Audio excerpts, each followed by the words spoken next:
hate that whatchamacallit though. I hate that like what they do with the daggone I hate that joint, man. But anyway. What, you mean in the back?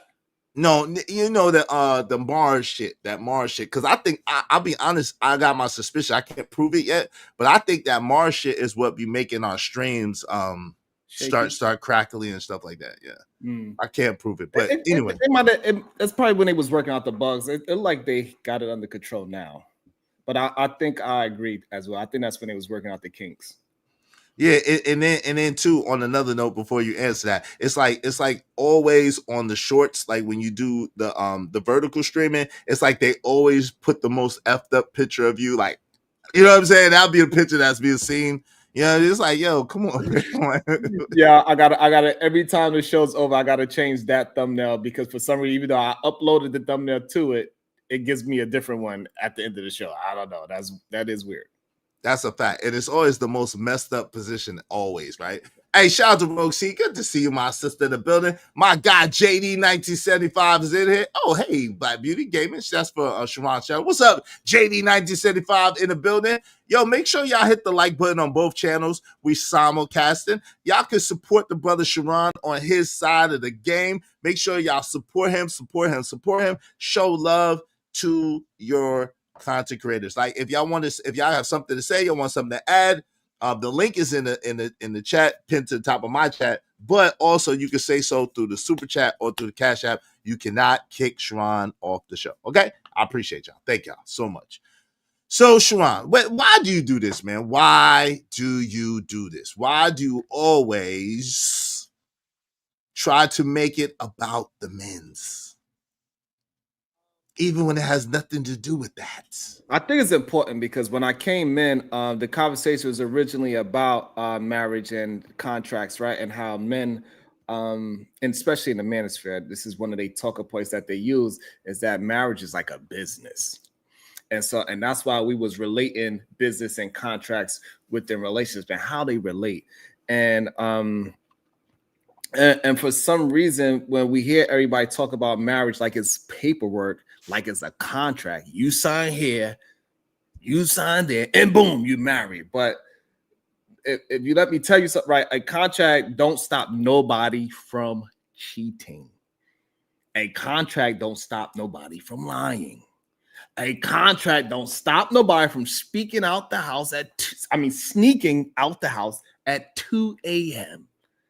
Contracts is for goddamn cell phones, goddamn it. And marriage needs morals. And that's what we really need to have a conversation about, because when you get in with somebody, y'all gotta be morally aligned. Drip, that you, bro? Shout out to Drip in the building. The Drip God is in the building. What's up, Drip? What's going on, brother? I swear we the three amigos for some odd reason. I don't know why we keep clicking up like this, but shout out to y'all. Shout out Bracy. What up, Bands? How y'all doing today? What up, good brother? What's going on? Drip on the beat. Make sure y'all check out my man Drip on the beat, man. Go ahead, Bracy. You got it, though. Yeah, and so marriage need morals. We have to be aligned. It cannot just be the contract, because men, for some reason, they keep breaking the goddamn contract. Because marriage is if it was just a contract, people would treat the shit like Netflix. They're canceled anytime. No morals, no commitment. Just I'm done. I'm out. That's how it is. What you mean? That's really how it is nowadays, unfortunately. Hey, shout out to our sister. Hold on real quick. Shout out to our sister, Rogue C. I appreciate you, Rogue. She said, reunited, and it feels so good. Y'all gonna stop making this weird for me. But I appreciate you nonetheless. Thank you very much, my sister, Rogue. See, y'all be like Rogue C and support the show, Sports Stream. I mean, hope you don't mind if I say this out loud.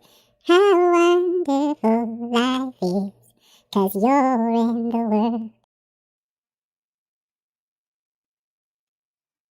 Yo, did y'all hear anything that I just said? Yeah. Okay, cool.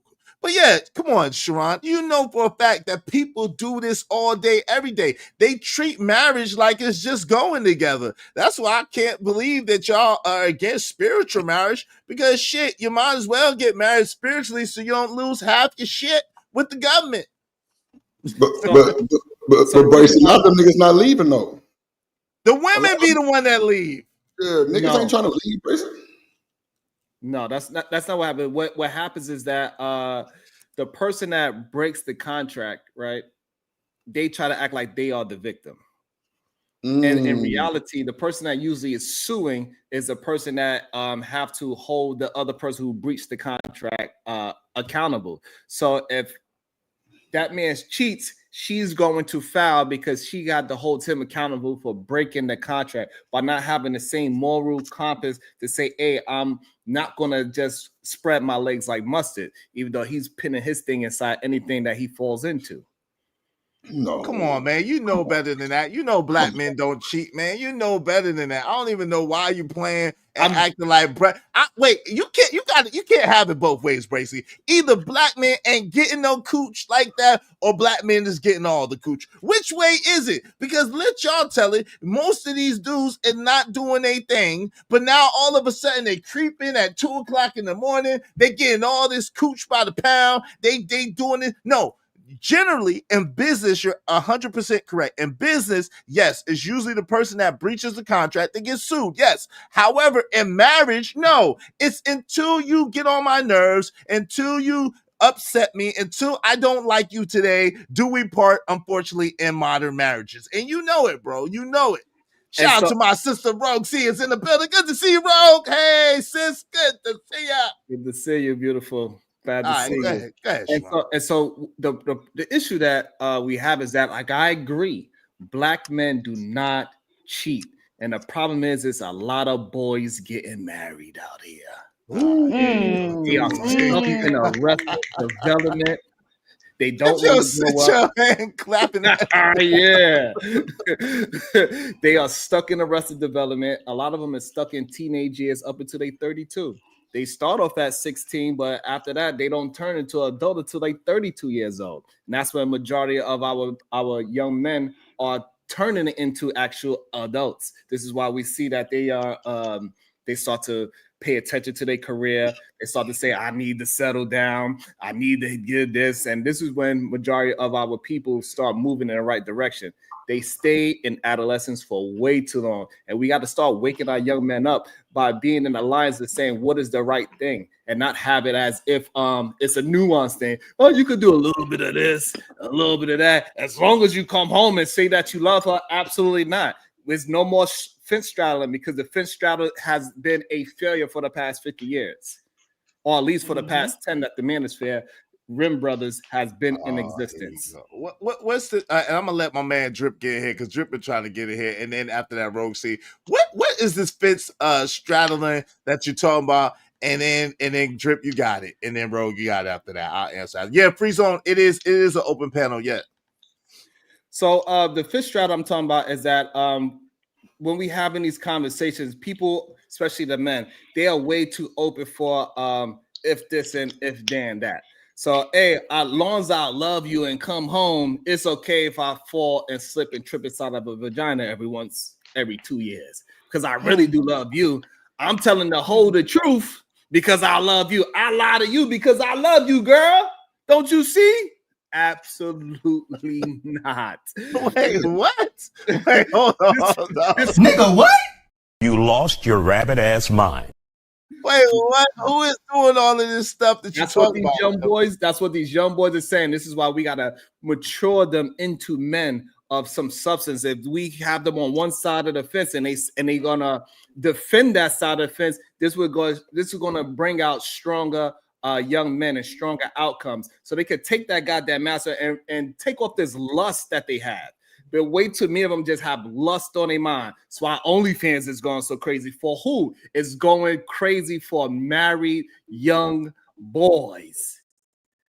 That's why, because they're not on that side of the fence. They're like, I think it's okay for me to be a virtual cuck. No. What in the world? What? It is not okay for you to be a virtual cuck. Drip. Bro, shut your lying nigga lips up. Tell him, Drip.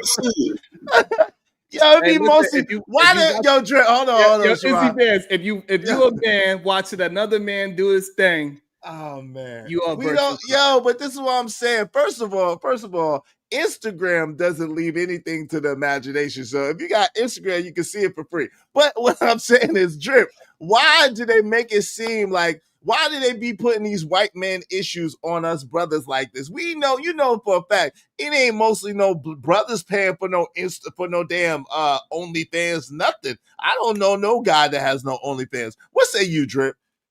You know what though? I think if we probably Googled it, it probably would be more of a foreigner. White A man. lot of foreign subscriptions. White men subscriptions. It is a few weird black people. That do subscribe. Well, it's a bunch of them. You know what I'm saying? But at the end of the day, see, bro, OnlyFans is not just sexual stuff. You know what I'm saying? You got people doing content on there. You got people just showing pictures of tattoos. You got people showing pictures of all kind of hair and stuff like that. So, like, we can't just hold the blame to that. But, bro, like, easy, like, it's just like Cornhub, bro. Like, they gonna subscribe to that too. But I don't think it's a lot of black people subscribing to it though. I don't know, bro. I think everybody subscribe to it. I just think it's more foreigners. You know what I'm saying? Like, like people or white men. It's not a lot of brothers because it don't add up. It don't add up. Either they get into the cakes, or they're not getting to the cakes. You know what I'm saying? Either they get into the cakes. Go ahead, my bad. No, go ahead. You got it. I mean, Bracy trying to make it seem like it's a one-man bandstand to where, like it's just a nigga problem. No, bro. Women activate the lust too. Like they be, you know what I'm saying, make them little poses, them little bow-legged poses with one foot pigeon-toed and the other foot bow-legged so they can see that Nike check. Come on, bro. Y'all be solicited sometimes, be trying to, man, look, never mind. So, and the reason why this is wrong, this is why it's a difference between men and boys, right? So on the man's side, I don't see none of these goddamn women that is trying to thirst trap. I don't see it because the reason why I don't see it is because my algorithm, when I'm looking up real estate, taxes, things of that nature. So I'm not going to accidentally see some big booty hoe. It doesn't accidentally come into your algorithm. So the only way it comes into your algorithm is because you watching it, you liking it. Your other peoples that you rock with, they sharing it with it. Did you see this big booty hoe? And you like, yep, I got my baby all right here. Yeah, Don't wow. worry, I seen the video. Oh wow. Hey, Big Dog Barker, wave in the back so I know it's you, bro. This is insanity, Bracy. You have broke insanity. the code. Insane. The baby arm is crazy. Not the baby arm, Sharon. I said the baby oil. He said the baby oil. Oh The God, Diddy the baby oil. oil is worse. Ugh. He said the Diddy oil. That's what Ugh. he said. The Diddy oil. They got And the. so He now- said they and got so the Diddy if oil. men, and so the problem is that men will try to hold women to this contract morality while they are breaking the contract morality, and that's the issue that we keep having, especially with our brothers. We know what the barbershop talks are. We always have that one fool that's in the barbershop that's complaining about his woman, and then we be like, "Hey, it ain't her, bro. You need to stop doing that nonsense in the street and treat your good woman correctly. She cooking for you. She at home every night. She taking care of the kids. Stop trying to be out here in the streets trying to be young. Put your damn quarter zip on and drink your matcha instead of grabbing some Hennessy in a goddamn Night Tech outfit." Hey, listen, but when they got the quarter zips on, these women got a problem with these brothers with the quarter zips on too. They sitting there talking crazy about these brothers with the quarter zips. What woman is having an issue with that, Izzy? Oh, there's a lot of women all over TikTok, all over Instagram that's talking shit about these young, but they ain't gonna change shit. On the other day on Sharon show when I was up there was like, how that's just the outside. They just ain't changing. They gotta change more than a quarter zip. It's like, damn, can they start somewhere? Can they start somewhere? But yeah, you can't just say put diamonds on a pile of shit. See, right? Yeah. Nah. But then, you can break it up. You break it up. I think I understand what you're saying. You break it up. You break it up. We can hear you, but you break it up. Okay, hold on. So what she's saying is pretty much like you have to change the attitude. We got to get men to understand that you cannot be straddling the fence on being one moment I'm righteous and in the next moment I'm P. Diddy. You gotta pick a side. You cannot be on both sides of the fence. You have to say, hey, I'm gonna be moral and I'm also gonna find me a moral woman. So you cannot be a moral man with baby all on your counter talking about it ain't my fault I keep seeing big booty pictures. Yes, it is. It's your fault. So wait, are we talking about real life or Can y'all just hear me? internet? Yeah, we We can hear you talking now. about Give real me 1 second, y'all, and then drip. I'm gonna drip, and then you got it after that, bro. Shout out to Work Academics. Appreciate you for the $5, bro. She said marriage is a lifelong commitment. I think the problem is feminism teaches women to pursue their own happiness and not the duties of family. Yo, bars, brother. Shout out to my brother.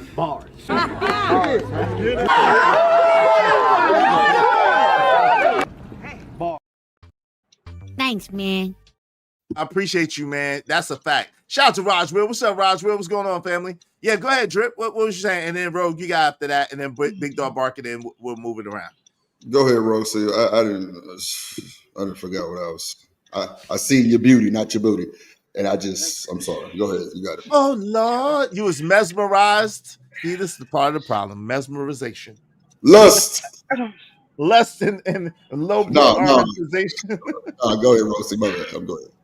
I'm because I wanted to ask Sharon about the whole morality thing first, but then I'm also now wanting to respond to that comment about how women are allegedly more interested in their own happiness than family values, and that's not the case either. Y'all are expecting women at the age of 20, 19, 18, 20 to 25 to say, be damned all your ambitions, be damned everything you want to do with your life, focus on marriage. And that's not fair because and this is the crazy thing. I'm actually pro people going for their passions. A lot of people hear me do the whole Tom Brady, Giselle Brady situation, and it's okay for a man to have his passions up until it's time for him to retire. But for some reason, y'all want women to only hyper focus on the family values. I don't understand that. If we are both passionate about our careers, we're both passionate about certain things in our life, I shouldn't have to throw away my passion just because I'm your wife and vice versa. Because my passion as your wife is going to keep me busy instead of me being in another man's space. That passion is going to keep me busy when you're out there pursuing yours. And then when we come home and we go ahead and show, baby, this is what I did today, this is what I did today, we can kind of reap those benefits. And then again, we don't have to worry about other people in our business. But the moment y'all keep telling women stop focusing on your own happiness, that's crazy to me. And then Sharon, I did want to ask about the morality thing, Wait, just if you could elaborate, please. okay, hold on, real quick before you move Mm-hmm. past that, because we got the thing is this, right? So focusing on your happiness is the reason why that's not a great thing. Number one is because happiness is elusive and aloof, right? Happiness is conditional. When the conditions are optimal, when things are going your way, when things are happening the way you want them to happen, then you're happy. So that's happiness, right? So the problem with a woman searching for her own happiness is it very rarely or very seldom has anything to do with the benefit of the total family unit. And when she's focused on her own pure happiness instead of the best interest of the family unit, a lot of things get lost, a lot of things go awry, a lot of things go left. So should a woman pursue her passion? Sure, no problem with that at all. At the same time, it has to be a prioritized situation where that passion is prioritized, where the family is the top priority, and then everything else comes after that. She can't be solely focused on her own self-interest and her own self-aggrandizement, because that's selfish at the end of the day. So do men focus on their own self-interest, or do men know how to compartmentalize? Because you guys keep acting like women cannot compartmentalize. When you are supposed to be, when you are on an airplane and they say if something were to happen, what are you supposed to do first? So You're supposed to you take have care of to yourself. yourself. Yeah, you got to make sure that's a little Yes. different situation though. It's not though, because It Izzy, is. at the end of the day, hold on. It's not because again, if you hear about these unsatisfied, these women who have been these housewives, these women who have been only focused on the family and have nothing to show for them, and how miserable these women are to the point where they make other people's lives miserable because they have nothing else to show for what they actually wanted to accomplish. That is the issue that I think a lot of men don't understand when you keep telling women, oh, if you focus on your happiness, if you focus on your passions, if you focus on anything that is not the family, you're selfish. That is a problem. Because again, when the family grows up, these kids are out the house. When the husband goes and does what he wants to do, these women are miserable, y'all. And I need y'all to understand that. And then that's the bitch that gets on your nerves. That's the woman that wreaks havoc and just does everything to affect everybody else. Because she has nothing else to show for her life. Well, But I'm a good listen. mom. I'm a good wife. That should be, but listen, at the end of the day, it should be a balance, right? And no one's saying for her to Yes. just sit in the corner or go in the basement and just, you know what I'm saying, be Cinderella. No, I'm not purporting for that, right? What I'm saying is that it should be a balance, but it can't be solely about her happiness, because if But it's who said solely that? about, hold on, because Hmm. if she's prioritizing her happiness, and she's pursuing her own happiness, that has nothing to do with the family. And because it has nothing to do with the family, it's not going to build up. It just builds up her by herself and doesn't build up the family, and therefore it's a losing situation. But give me 1 second, let me just do this. Hey, no f-bombs, y'all. F-bombs are $5 per occurrence immediately, so no f-bombs, please. Let me just tell y'all that. But no docs and the trigger words. Y'all all good with that though. Shout out to Jones for more. Hey, Jones for more. What's up, Ski Mask Citizen? What's good? Good to see you. Said happiness itself is fleeting. It definitely is. What's up, Treese in the building? Make sure y'all do what Treese say. Support the show, support the stream. Now, I mean, help us reach our goal. Help us reach our goal today. I think so far we just need 29 more people, at least $5 a piece. Y'all support the show, support the stream. Now, I mean, all right, go ahead. Sharon was trying to get in there, and the big dog barking. You got next. Go ahead. So the issue with this whole idea that men are not looking for happiness and they are not selfish is insane to me. One of the main reasons why they go out there and do their thing outside of their wife is because they ain't happy with something inside their household. The reason why they sit in their car for 10 hours after just sitting in front of their garage, because they ain't happy. This idea that it's only a woman thing is ridiculous. If we are both doing our job, we are going to maintain our happiness and joy within a relationship. Because just because something bad happens to you, it doesn't take away from your happiness or your joy in life. Something tragic can happen. It doesn't make you a sad human being. It means that you are sad for the moment. Somebody passed away, you sad for the moment. Happiness is something that you got to be in the state of for majority of your life. So it's not a fleeting thing. Things happen to you where you are not happy in the moment, but you as an individual should be a happy person. And as long as you are being honest and bringing what you're supposed to bring to the relationship between you and your spouse, y'all are going to be happy on a majority sense, unless something bad happens to you and that just drops you out of this, you are sad for the moment. So it's not a fleeting thing. Go ahead, Big Dog Barking, and then I'm gonna answer that. And welcome to be. What's up, Tyranny? What's going on? Freedom Bella in the building. Some women have and take pride in just being a great mom and wife. There's nothing wrong with that at all. There's nothing wrong with that at all. I think that's a noble and honorable thing. Shout out to my guy, Coach Ferg. He's speaking on it. He said, I love the fact that my wife is ambitious for our family. She understands the family mission and goals. Shout out to you and your wife, Coach Ferg. That's a beautiful thing. I think that's the way it should be. Shout out to Lord Jefferson. Said, devil's advocate, don't get a career woman if you want a family compatibility issue. Shout out to that. And Tyranny said, Stepford wives never work or ever will. Hey, Tyranny, the panel is open, so you're more than welcome. There she is, right on cue. Go ahead, Big Dog. What say you? What part of the my sound that messed up for me? What part of the conversation you want me to speak on? What up, big dog? Come What's back going on? What's going? Part. Goddamn. The hell. Nah, Can I my go after Big sound. Dog? You better What's follow going the on? damn Brace, conversation. came back I'm to trying to follow Sharon. Leave me alone, bro. My sound Hey, that Big messed up Dog, for me. Big Dog, you can get in where you fit in. You can get in where you fit in. Wherever you want to fit in, you're more than welcome. You're more than welcome to get in, brother. What say you? Izzy, can I go after him? Well, speaking of that Well, happiness, after me, yeah. Yes. speaking of that happiness, is like this right here. I can't make you happy. You supposed to be happy when I get with you. You supposed to already Thank be you. feeling yourself. I can't make you Yes. happy. Come on, big dog. You know what I'm Yes. saying? If you relying on me to make you happy, I'm gonna fail. Because I ain't gonna Yes. make you happy all the time. So you gonna have to make yourself happy too. I can't do it by myself. You gonna have to do it. Because I ain't Mm-mm. expect you to make me happy 100% of the time either. I gotta take care of Come on, myself Big too. Dog. Well, So, hold on, big dog. You supposed to keep her happy through your time, though, right? I'm gonna keep you happy to the best ability I can. But you gotta make yourself happy too. I can't do it by myself. You gotta have your own thing going on too. Right. So, Okay. so where when me and you get together, you happy with me and you together. You gotta be happy without me too.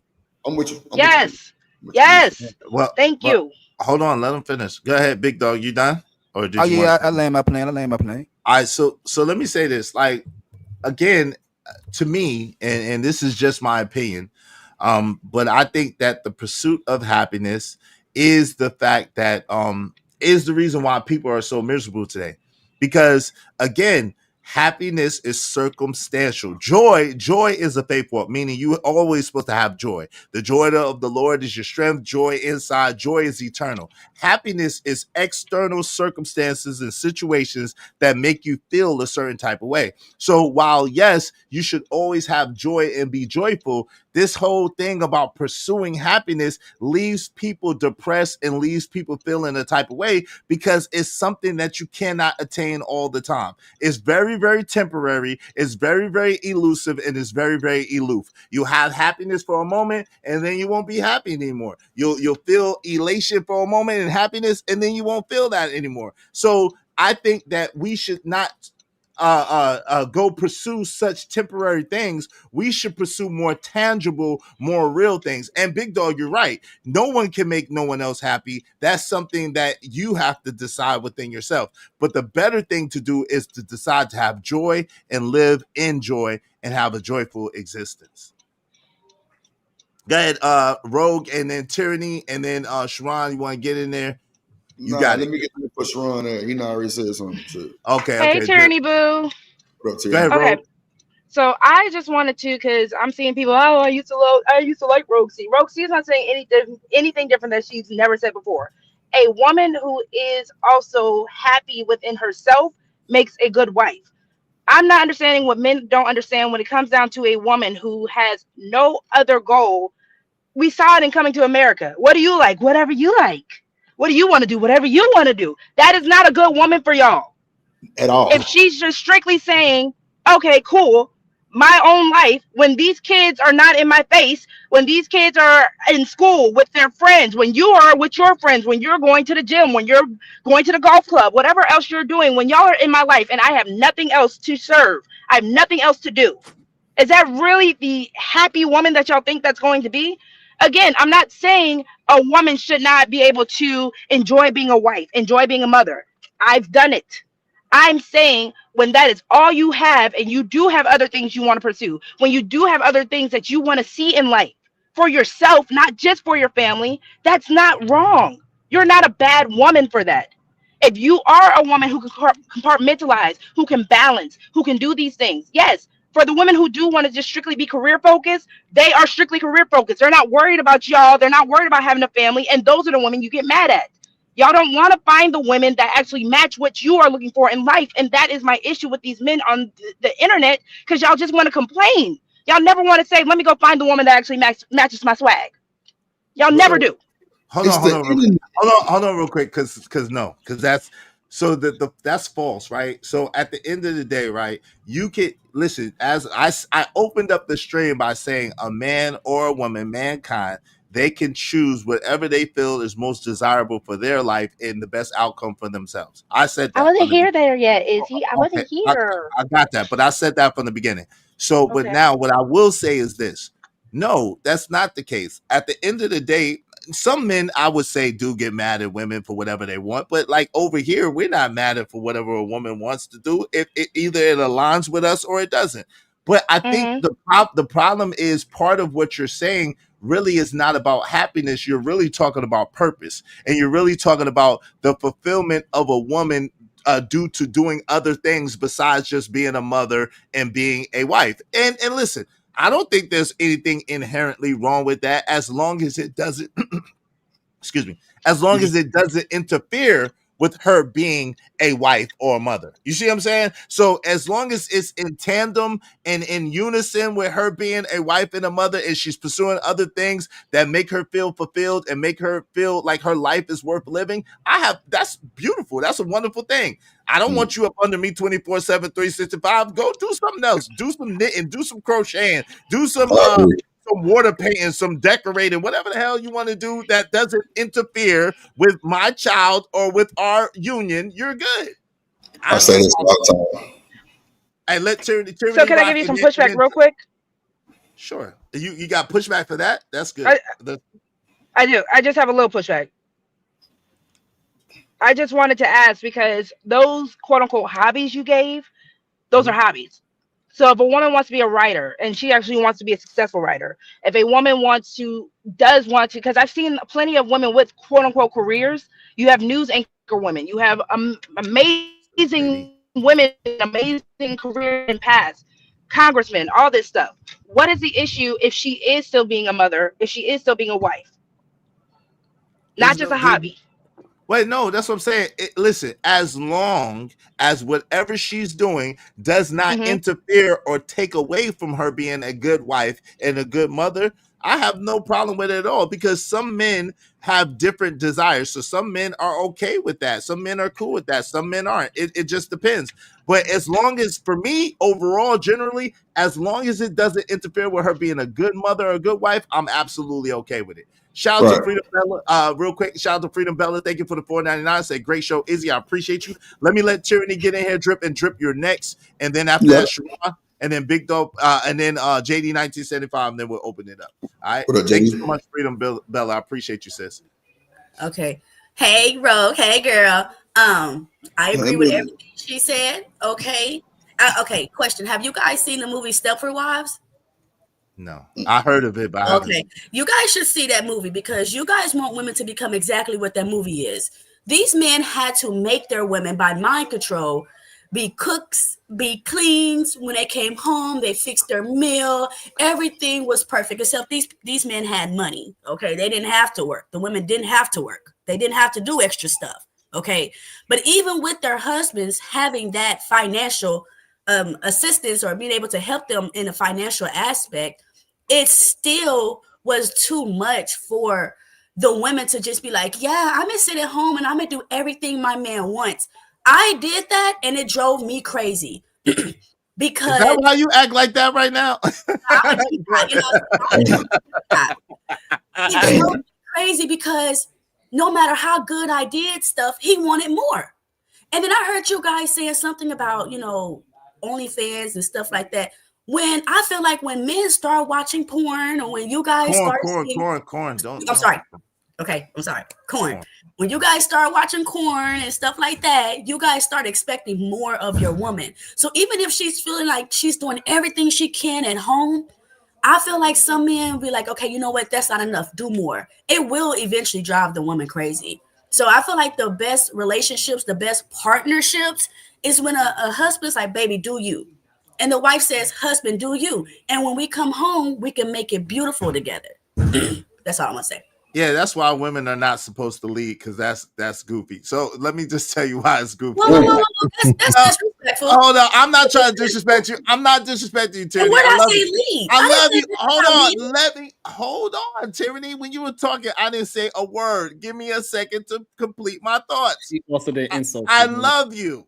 I'm not disrespecting you. Let me finish. So the reason why women are not supposed to lead is because that is absolutely goofy. The reason why it's goofy is because it's no structure and it's no order. You said for a woman to just do what she do and a man to do what he do and they just come together. No, that is not structure. That's not order. That is not the way that things are supposed to work. The way it's supposed to be is a man has a plan, and then the woman fulfills that plan for the family. Because when men, and this is what I was talking about to Rogue C's point earlier, men think about everybody. A man is supposed to think about everybody. They're going to think about the children. They're going to think about their wife first. They're going to think about the household. And they're going to think about what's in the best interest of the family, not what's in the best interest of that man. What? And so Yo, yes. That's how men operate. I don't know what you. That's You how don't know men how operate. women operate, right? Hold You on, real don't quick. know. Hold on. Time Okay. out. Time out. Time out. Time out. Okay. Okay.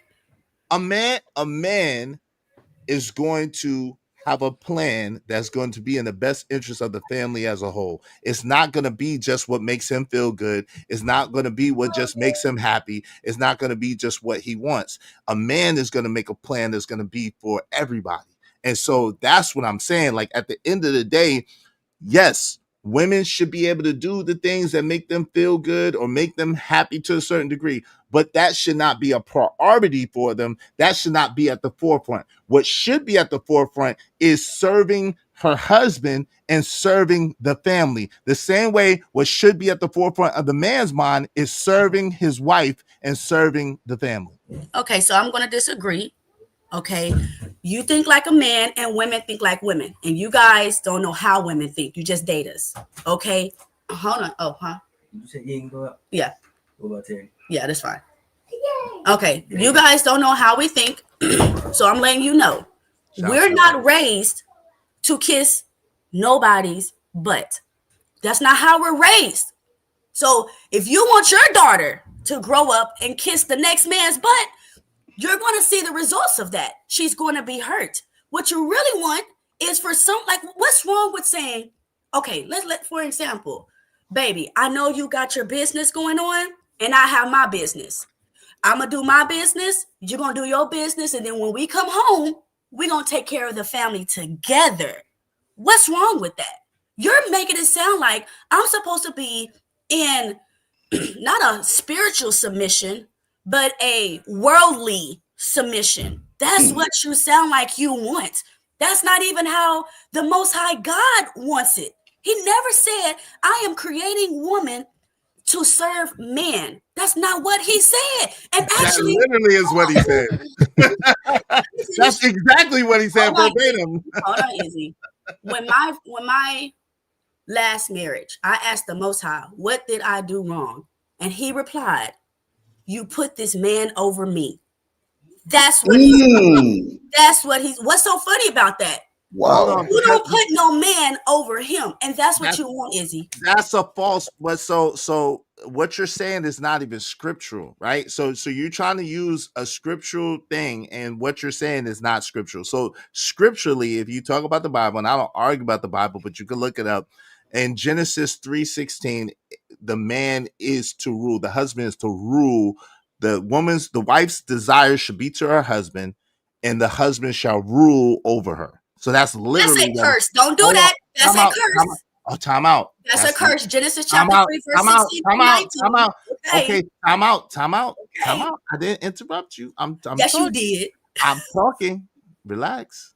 So that's literally, it's the curse, whatever you want to call it. It is what it is. It's literally a husband rules over his wife. But I'm not a dictator or a tyrant like that. That's not what I'm saying. What I'm saying is that, yes, the goal should be for the family to win. It's not about the man. It's not about the woman individually. If they're in a marriage, if they're in a union, it's about them together and the upliftment of the family. Them winning as a unit, the children being able to benefit from the union of their mother and their father together and working in harmony to build something greater and better, right? So at the end of the day, men have feelings, women have feelings, and it's true. However, it shouldn't be about all the ways about the man's feelings or always about the woman's feelings. They got to find a way to make concessions and work together so that the family can win. That's the main objective. So it's not about, oh, I'm just gonna boss her around and she just got to do whatever I say. Nah, it's not about that. That's not even where I'm coming from. What I'm saying is that she can't be around just running around willy-nilly, just, oh, my happiness. Because what about the children? What about the household? What about the family? Agreed. I think you're talking about like Gen Z women or these women that's super selfish. Why would you even marry a super selfish woman? But I mean, I understand there is some women out there that has gone too far, can do whatever they want, and they're like, okay, it's me. I totally get that. I just don't feel as though there's that many women over good women. me personally, because I'm not one of those. I don't feel like it's that many selfish women as there are good women. I do though know that there are women, like Rogue said, that's so they're hurting in their marriage because their husbands feel like when they come home, the house should be clean. The husbands feel like they shouldn't touch no clothes. They shouldn't do no laundry. They shouldn't cook. It's your house too. You do know that, right? I might be here, but it's your house too. Who was given the garden first? The garden was given to who first? And if he was the only one in the garden, wasn't he cleaning his own garden? I don't think the woman was created for her to clean the garden. I'm just saying. But go ahead. I got you, Jay. Hold on. I gotta let Drip's next, y'all. Shout out to BMU. Welcome to the show. What's up, Is next. Drip is next, y'all. I'm gonna hold my comments because I got a lot to say about what Tyranny said, but to move the conversation forward, I'm gonna hold my comments. Go ahead, Drip, and then Sharon, and then JD, and then BMU, and then we'll open it up. And Big Dog, if you want to get in there, you next. Go ahead, Drip. So, fellas, if you an ain't shit nigga, you can't expect to be shit in a relationship, bro. You gotta get yourself together and move forward. Why is everything so militant, bro? Whatever happened to that just having fun with your partner or your gal, your wife, bro? Just having fun, being yourself, like being a kid again. Why everything gotta be go pick the sock up, bitch, go boil some water, go outside and edge the grass? Like, bro, why is everything so militant, bro, and so stern? That's why you niggas is fucked up like that, bro. I need that $5. I need that $5 from you, Drip, for that F-bomb. Thank you. I didn't say F-bomb. Yes, you did. That's why everything is so effed up, is what you literally said. Okay. Oh, cool. I I got appreciate you. I'm gonna need a bunch of bombs from you, but it's cool though. We ain't gonna. I mean, listen. If you said I shall follow. If you said I shall follow. Continue. No, I'm gonna see you follow. Let me continue. But no, bro, we shouldn't be so militant, bro. Like, whatever happened to coming home laughing, bro? Like, women smelling you from like dirty work. Like nigga, you coming home just, bro, your woman coming home from work, bro. Y'all pick the kids up from the daycare, bro. Like, it's a family thing. Like, why everything got to be you do this, bro? Like, I think that's the problem. Like, we trying to categorize everything in the relationships and the marriages, and it's really messing us up. Like, bro, we'll put ourselves in a mess up situation by asking a woman about a body count or some goofy ass question. Bro, don't you know that's like triggering work in a date or something, bro? Oh, that mercy. Wait, hold on. So, Drip, Like, okay, go ahead. No, go ahead. You go ahead. I'm just saying, bro, like, let's get back to having fun with each other. Everything is just so militant, bro. It's just unbelievable. But you know, I'm not none of them pills or spears or none of that. But at the end of the day, that's just me, bro. That's just my personal opinion. Not all men or all women. I'm just saying me. But you got to do it. No doubt. Hey, listen. So shout out to my guys. Shout out to Workademic. Shout out to Appreciate the Double Up. Shout out to Trucker Yale. Shout out to my guy JD 1975. Y'all be like them. I'm gonna celebrate y'all all at the end because this is definitely a dope conversation. I want to move the conversation forward. I appreciate y'all because of everybody so far. We just need 24 more people, at least $5 a piece. I'm gonna celebrate y'all all at the same time, unless we get a sponsor. Okay, I appreciate you. Unless we get a sponsor, if we get a sponsor, I'll celebrate you individually. I appreciate you. Let me address Drip real quick, Sharon, and then you got next, and then JD, and then BMU, and then Big Dog Barker. So, yo, Drip. Yes, it should be fun. I got the $5. Appreciate you, Drip. It should be fun, right? I agree with you. But what happens is that's the honeymoon phase of the relationship. Should you be able to laugh and joke and kid around with your woman and your wife? Absolutely, without question, right? Is it gonna be like that 24 and some more? No, it's not, because you're gonna have hold on, Drip. My bad, go ahead. Drip, hold on. Because I didn't agree with what you said and I didn't cut you off. So give me a second. It's cool. Go ahead. It's just all right. So yo, it's gonna be bills. It's going to be children involved. And when there's children involved, that's a lot, because a lot of times people have two different ways of parenting, two different ways that they see how or what should happen with the children. It's going to be family dynamics that are involved, you know, her side of the family, your side of the family. So when you have all of those dynamics involved, Drip, I'm trying to tell you from experience, when you have all those dynamics involved, it's not as cut and dry or as friendly as you would want it to be. This is where the real life comes in. And this is the thing that a lot of people are not really prepared for. And I think I would assume, and I would say it's the reason why a lot of people, it's the reason why a lot of people get divorced, because they want the wedding, but they're not prepared for the marriage. The marriage is the day-to-day humdrum things. It's not all excitements. It's not all roses and fairy tales. It's real life coming at you at the speed of real life. People get injured, people die, people have all kinds of things that get thrown at them, and you never know how a person is going to deal with something until they go through it. So I agree that it should be a certain type of way. And that would be ideal. At the same time, the truth is there's so many nuances that happen in real life between people that you may not have that luxury or that benefit. It may not just be like that. Can I rebuttal? Izzy. Yeah, and then Sharon, you got it. That's why we adjust, bro. You just sit up here and gave me 50 bullshit excuses. Okay. It's family dynamic, it's kids. Bro, if you have a kid, that's what you got to deal with, bro. It's easy to say that when you haven't experienced it. I hear you go tell me I ain't experienced nothing. You ain't experienced it. How many times you been married? I'm in a relationship now. How many times you been married? I ain't been married, bro, but I love my woman, nigga. How many times you been married with children? Bro. I'm trying to tell you. Hold on. No, babe.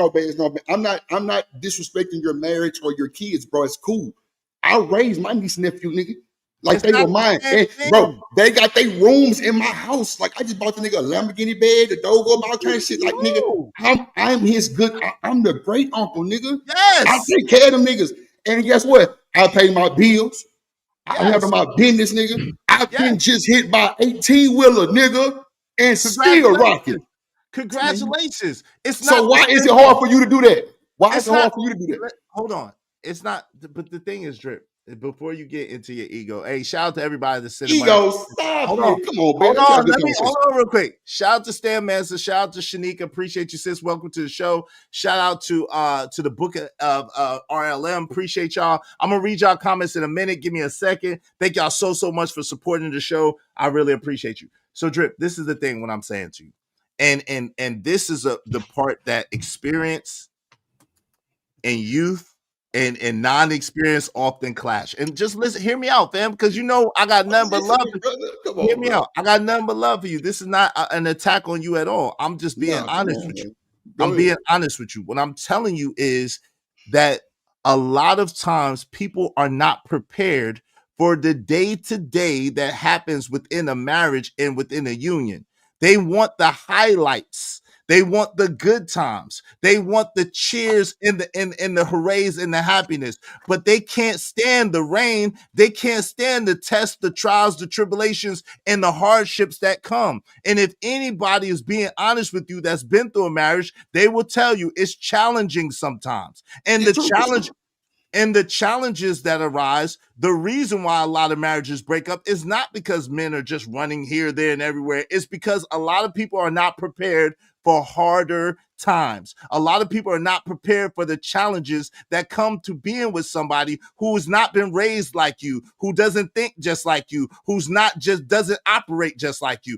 People think that things are supposed to be a freaking highlight reel in an amusement park. And that's not what a marriage is, and that's not what a relationship is. Relationships have ups, relationships have downs. And that's not an excuse. It's the real deal of what it is. So, man, I never disagree with what you said, though. I said, why can't we adjust?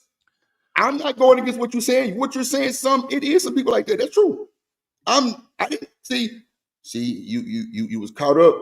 I said, why can't we adjust and handle it, bro? Nobody said marriage was easy, man. If it was, everybody would be married, brother.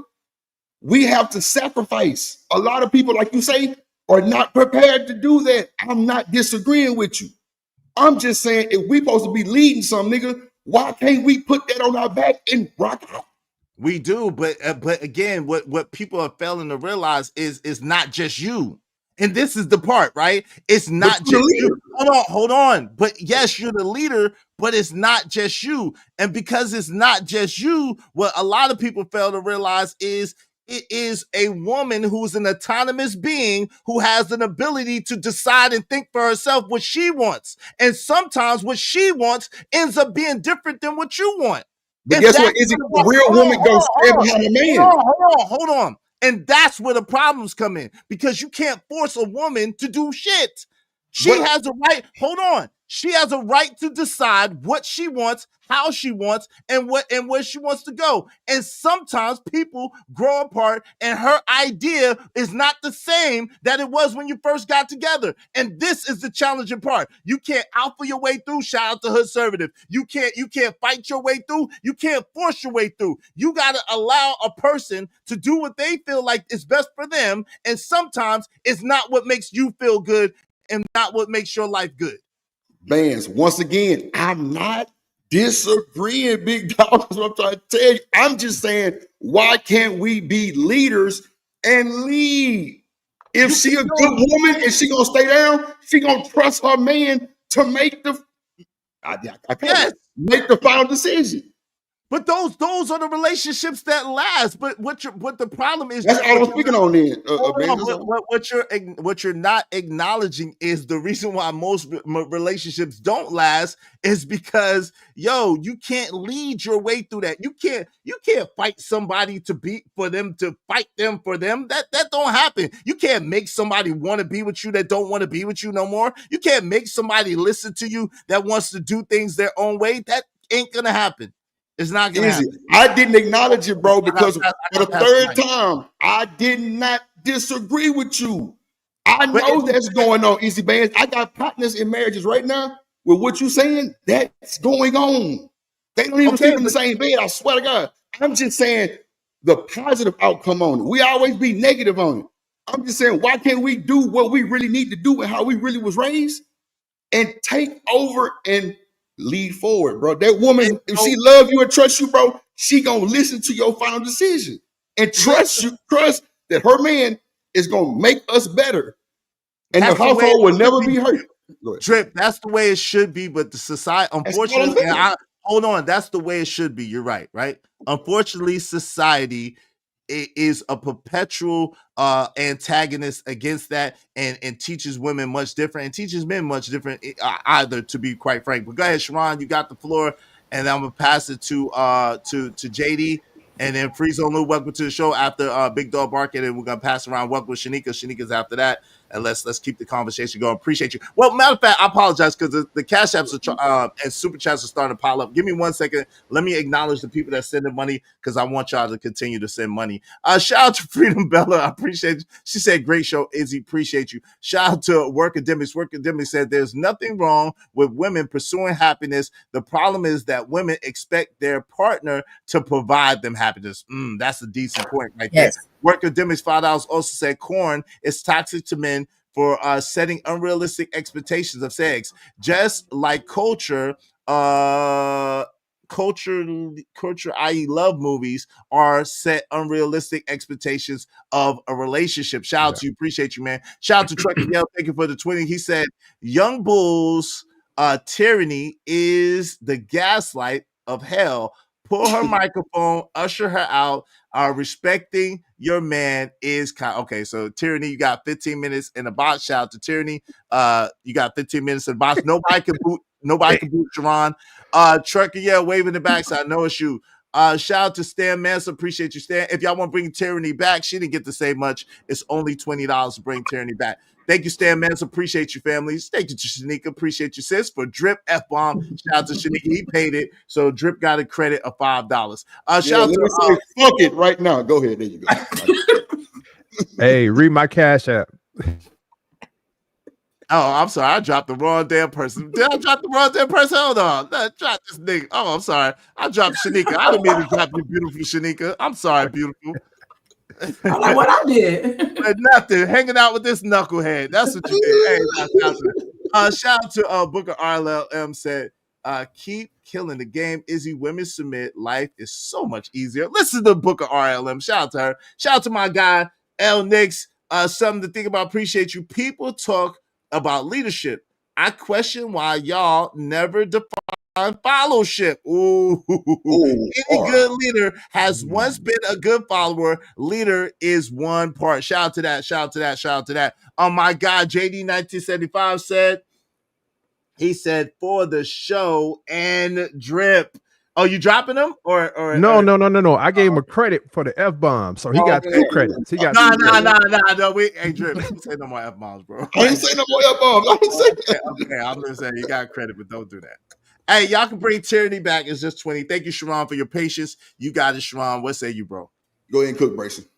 And so this is why we understand that majority of men are not doing what Izzy is saying with looking out for the family, and everything that they do is for the family first. Because when they go outside and they go ahead and sleep with another woman, that is not for the family. They actually are destroying their family.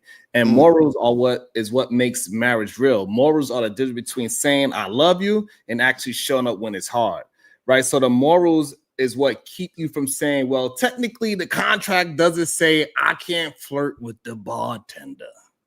Morals says sit your A down and respect your partner. And the funny part is, like, people love contracts because contracts have got these loopholes. Lawyers love loopholes, but morals, right? Morals don't have fine print.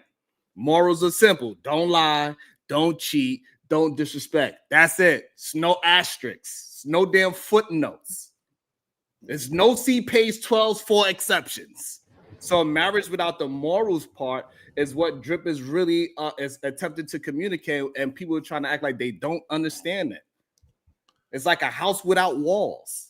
You got a roof, you got a floor, but everything blows away in the goddamn wind.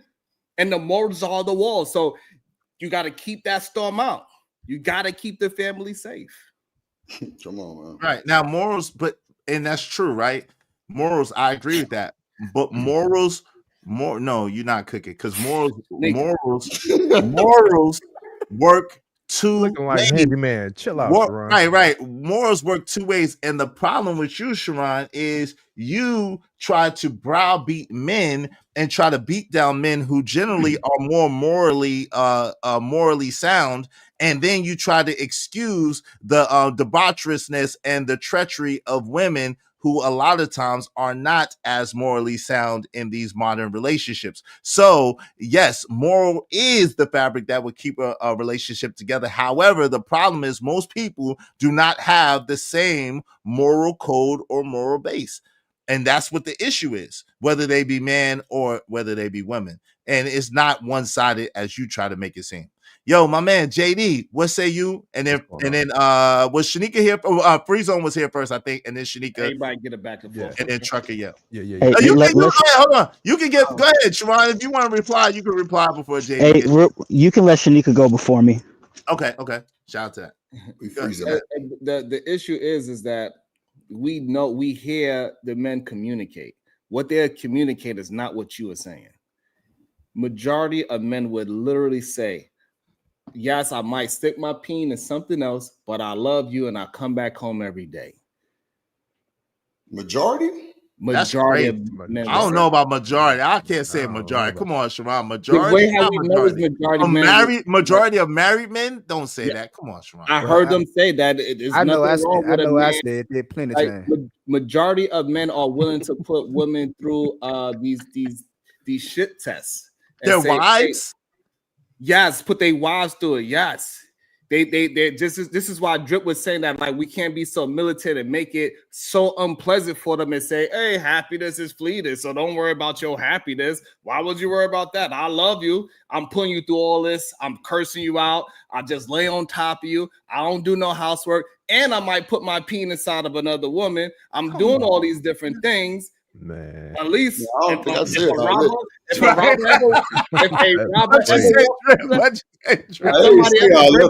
house, I don't think I said all that, bro. Nah. Yeah, that's what you said, bro. That's what you said. If one in a million chances that a person comes into our house and break in, I'm gonna put my life on the line, and we know it's just not a true thing. Right? And we just got to be honest about it. Men need to do better. So this whole idea that I'm browbeating men for holding to they supposed to have a standard. So I cannot be browbeating when they say men are supposed to be the standard. Men doing this. Men put their family first. But when we see and hear them communicate, they are not putting their family first. They're putting their peen first. And the first place they put it in is some new vagina. Yo, you Sharon, wow. I never said nothing about cheating. Bro. I was all for the greater good, but thank you, Pam. He you gaslight. doing? Shaky breaky. I That's how thought I was just shaky breaky for a reason. Yeah, that's how shaky breaky do. No, And they're gonna try to gaslight us to make it seem like most men operate like that, and they do not. Go ahead, JD. Go ahead, Yo, JD. first off, man, what's up to everybody? JD? Shanika, everybody, freestyle, big dog barking. Sharon, I need a favor, bro. Can you put your cash app in the back that way I can send you a little something to your side, man? Just for real. Here's the big thing, and people don't want to realize it. Nobody, like to the drip show's point, nobody is not having that conversation in the beginning of the engagement of two people coming together. Okay. We put on our best self and we go for the crash. Nobody is not saying, hey, this is me up front, like it or love it. I'd rather for you to turn it down now. That way it's not even an issue or a question if we hop this broom. And see, that's the problem. We don't want to have that conversation. It's cool to be love and everything, but look, hey, I used to run the streets. I did this, I did that. I did this. Look, I might even had your mama, just using that for an example. If you're not saying that up front, right? They deserve that. Give them the shock value and all of what you've been through up front. That way they can honestly say, hey, you know what? I'm gonna rock with you. At least you had the common decency and respect to tell me this up front. But here's the other thing.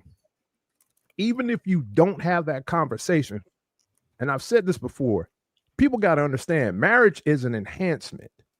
It magnifies what you already are from the beginning. So if you were lame in the beginning, it's going to show up that you're lame in leading in the relationship in the marriage. Come on, man. All right. It's just like someone like Sharon, you made the analogy of it being a contract business, right? Well, say if you're a Fortune 500 company and you got millions of dollars, and you're loose with your money management skills before you get that big contract, guess what? You're going to be loose with managing that money for the business. It's the exact same thing. It's an enhancer. It magnifies what you already are. And people don't want to have that conversation because they're scared that if someone finds out who you really are, then they're going to flee. They're going to run. Owe that person the honesty up front. And that's the problem. That's all I got to say.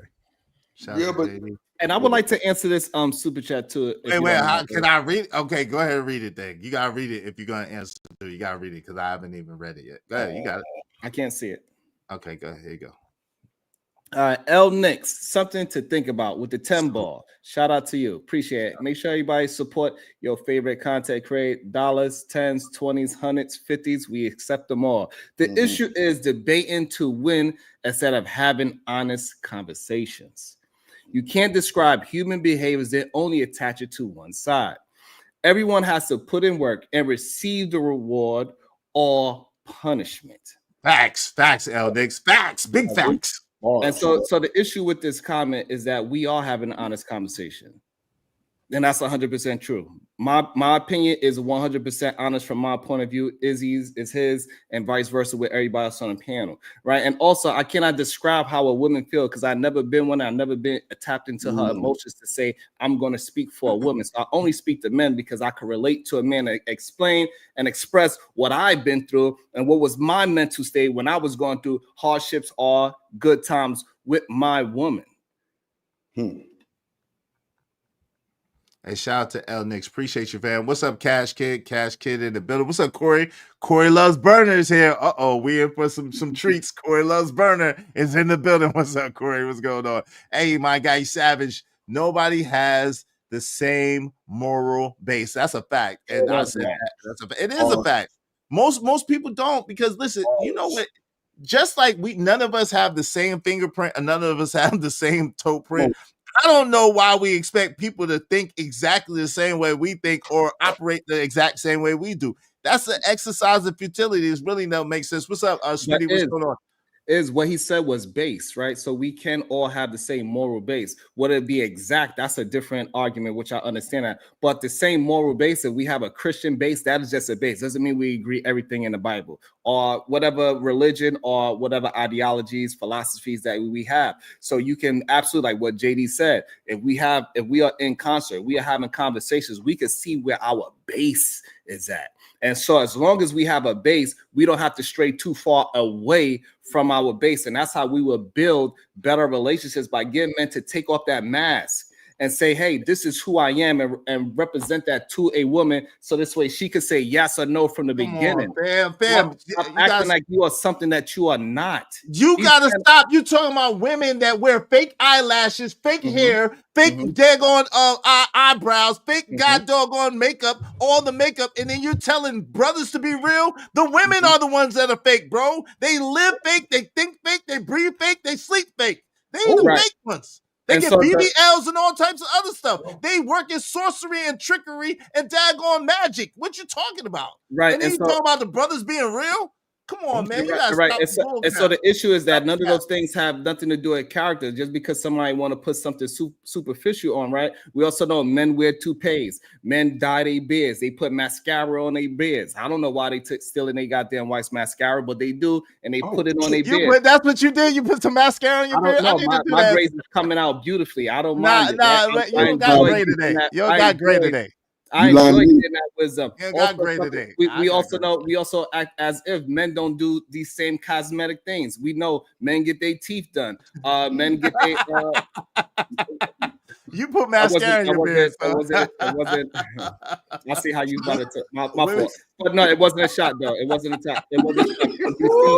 You see a bunch of men.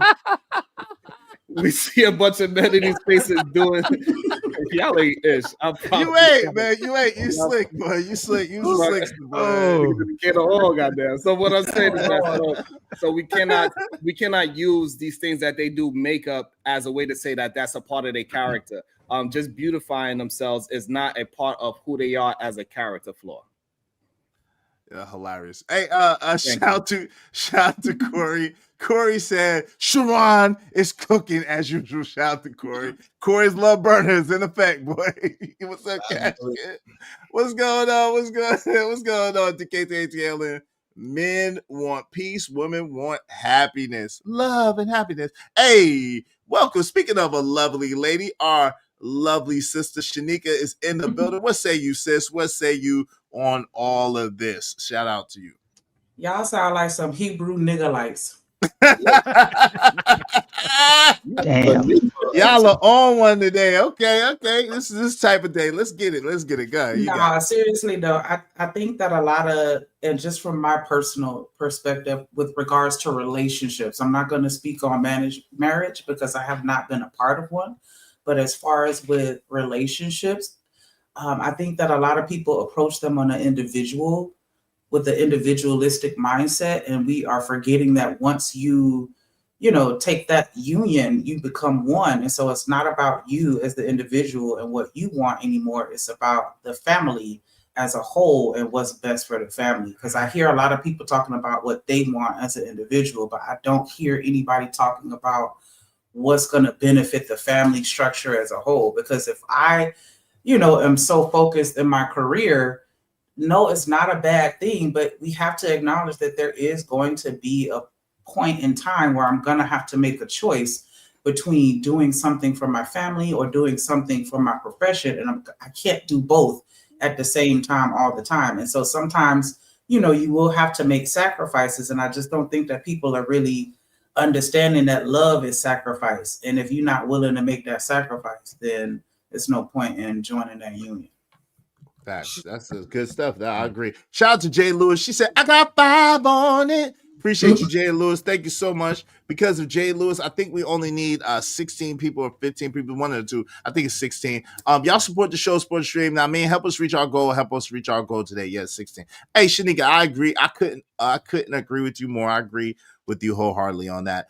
My guy, Free Zone Lou, what's up, man? What say you on the subject? And then Trucker, you're next, and let's get into it. What's cracking? I think the subject is going a number of different ways, so I'll just say this in regards to marriage and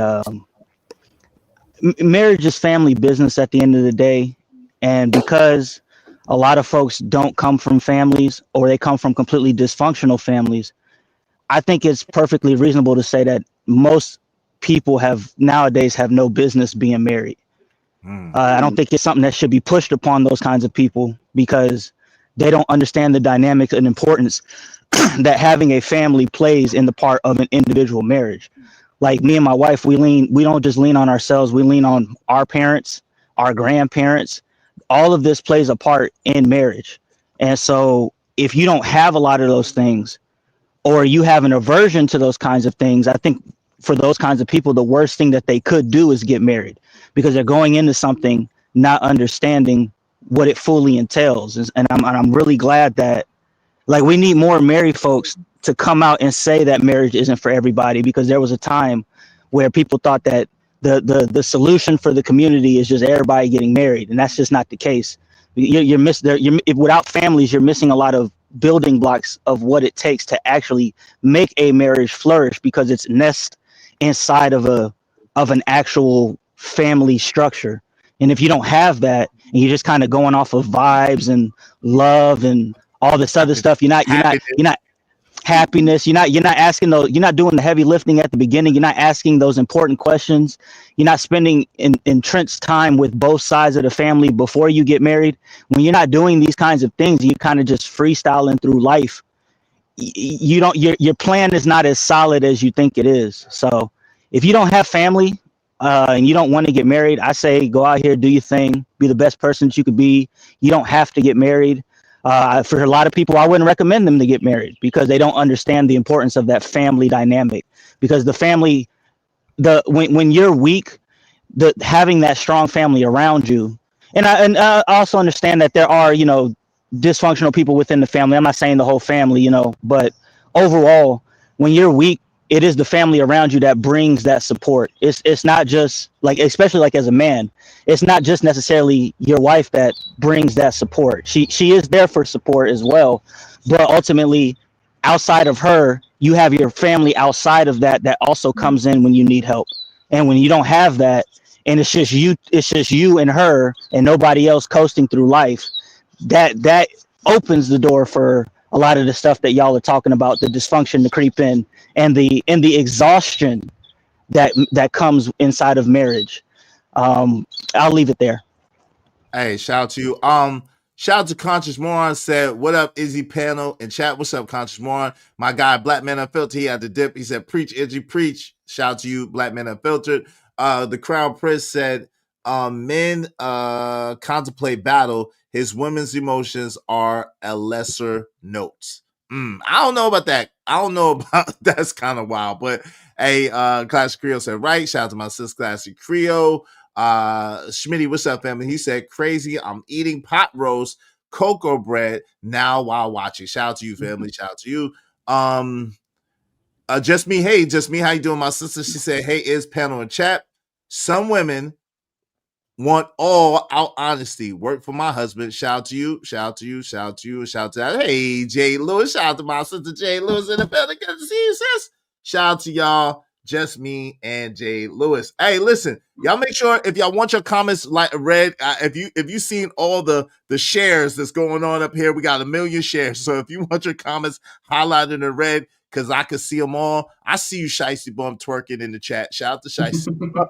I see you wanting daddy's attention. Good to see you, Shiesty Bum, my sister, daughter, cousin, auntie. Anyway, but y'all make sure that y'all support the show, support the stream. You know what I mean, if you want your comments highlighted in the red, do so through the super chat or through the Cash App. It's too many comments to go through. I'm trying to get to everybody that come on my side at least once to welcome you. But if you want to make sure that you're being heard, do so through the super chat, through the Cash App. All right. Yo, Trucker, yeah, what's good, man? How you doing, man? Yo, how y'all doing? Doing well, and yourself? What's Hey, good, hey. bro? What's happening, fam? Hey, Shanika, you giving them love the 90s vibes again. I didn't hear what you said, Jim. What you just said? No, I was just gonna say when y'all done, if I can, I want to respond to Free. No, I thought you said hey. Oh no, I'm not. There you go, Smiley. You know, hey, nah. Hey, it's all good. Hey, You know what? I got you. No. Hey, listen, it's okay. I see the thing about Shakari Richardson right there is that he like to tell half truths instead of the whole truth. You know, he followed the women process, so you know that's just what it is, right? So for men, like you said, because you wasn't fronting, right? Men cheat at a 28%. Women cheat at 26. So if men is getting new coochie, and I guess women is getting new dick. Okay, so it go both ways. Now, Drip and Izzy, two things can be right. Now, there are some men who do sit on their ass, but you know, call them dirty dick rotten, right? But majority of men is not sitting on their ass, not taking care of their home, not being selfish, not giving a damn about their woman and their feelings. I don't believe in this happy wife, happy life shit. But I do believe in happy king, happy queen. So that's how I look at it. Like all this other stuff, man, is void. Unfortunately, like I was saying earlier, if respecting your man is kissing his ass, then we are cooked. If respecting your woman is kissing ass, we are cooked. It should be ran like the military, but still enjoy each other's time.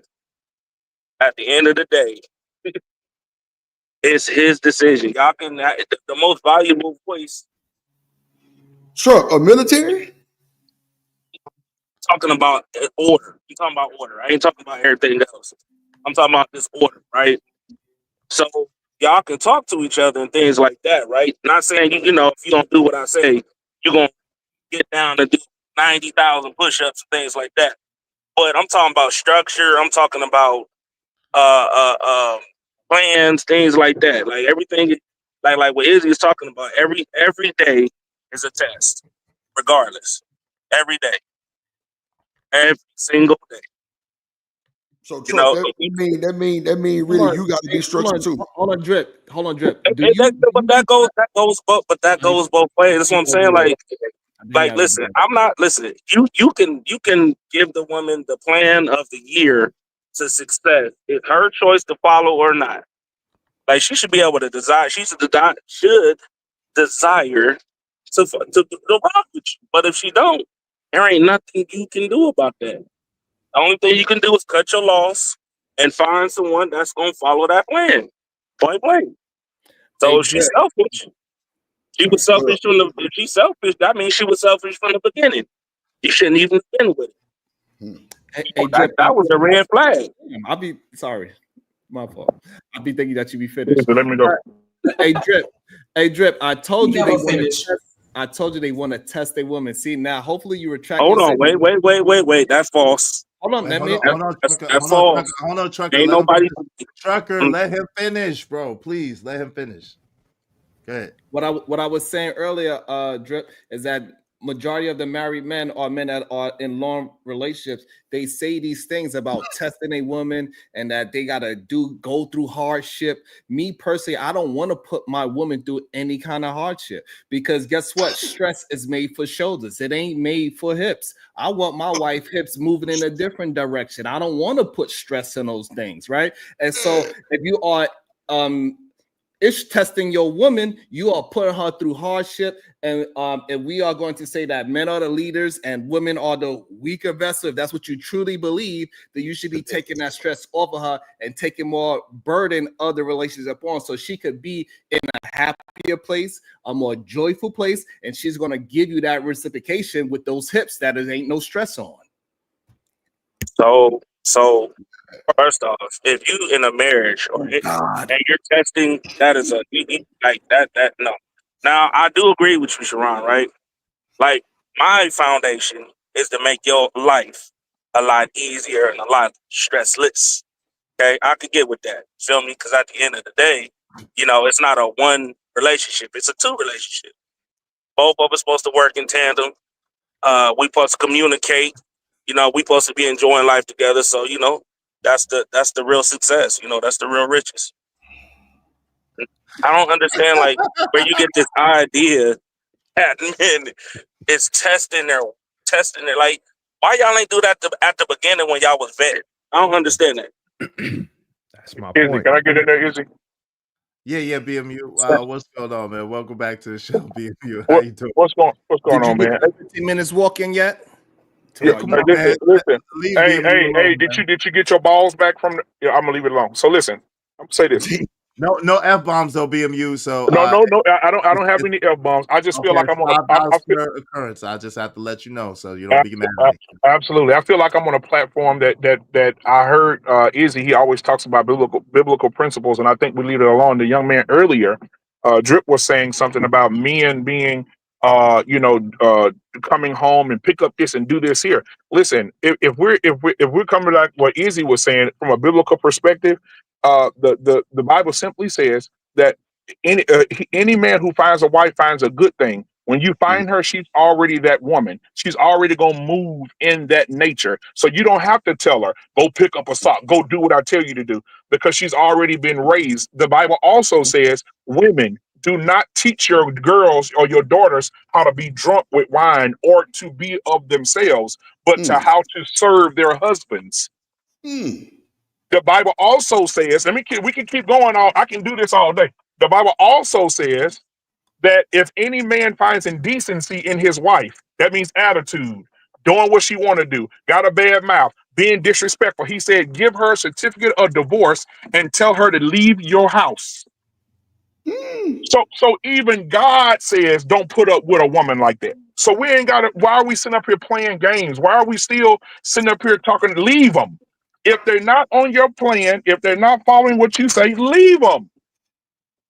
The Bible gives you permission.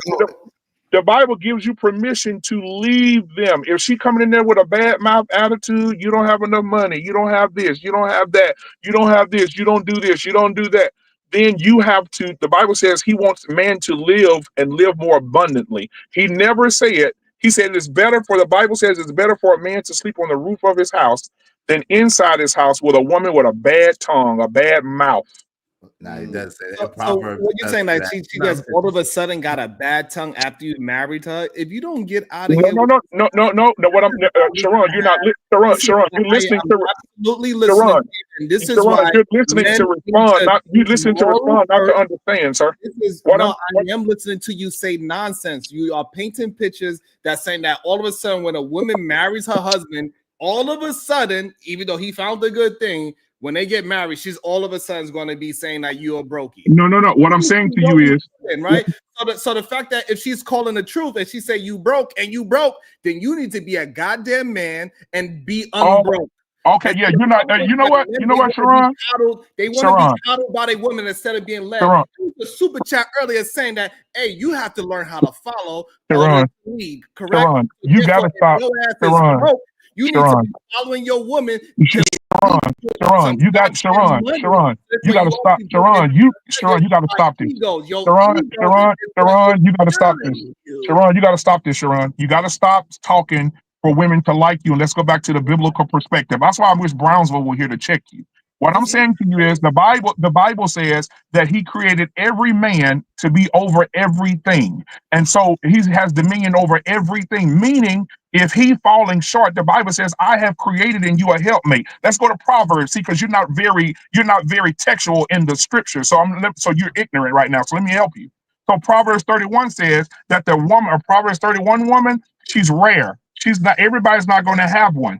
And so they say she's the first one up in the morning, the last one to go to bed. While the man's out working, they say she's also out working with her hands and bringing that money back into the household for that man to delegate over that money. So we're talking about if he's broke and if that nigga ain't shit, she ain't shit either, because God gave her the assignment to be his help, not his criticizer.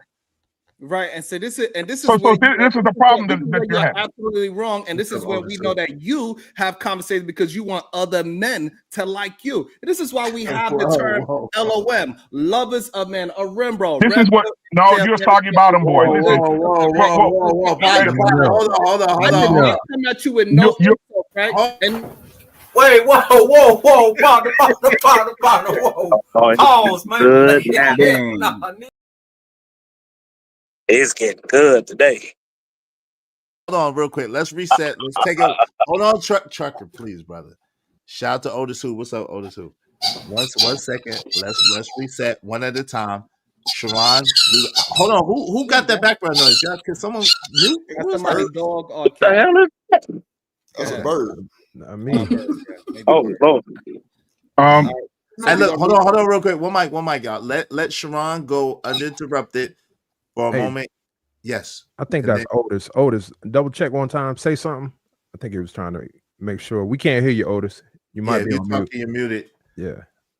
His mic ain't working. I Hey, think that's listen. what it was. All right, y'all support the show, support the stream. In the meantime, between time. All right, yo, Sharon, you got it uninterrupted. Then BMU can respond uninterrupted because when y'all talking at the same time, we can't really understand what no one's saying.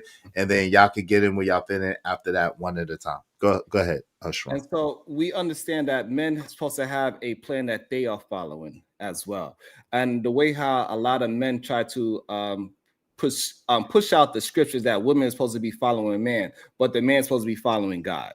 And the man is not the one that's actually leading. God and his principles and his foundational morals is what is keeping that base, is what's pushing the relationship forward. And for some reason, when we having these conversations, they tend to push that base out and try to put it all on the man. And this is when the conversation get dishonest. And if men would be more responsible for their role in the relationship, and they leadership skills that they are supposed to be getting, if we talk about in a biblical sense, they supposed to have the plan from God. If they follow that plan, they will not be putting a woman through all of this stress and trauma and work. The man said he got to work and she got to work. She got to raise the kids. She got to cook. She got to clean. And all that man had to do was go to work.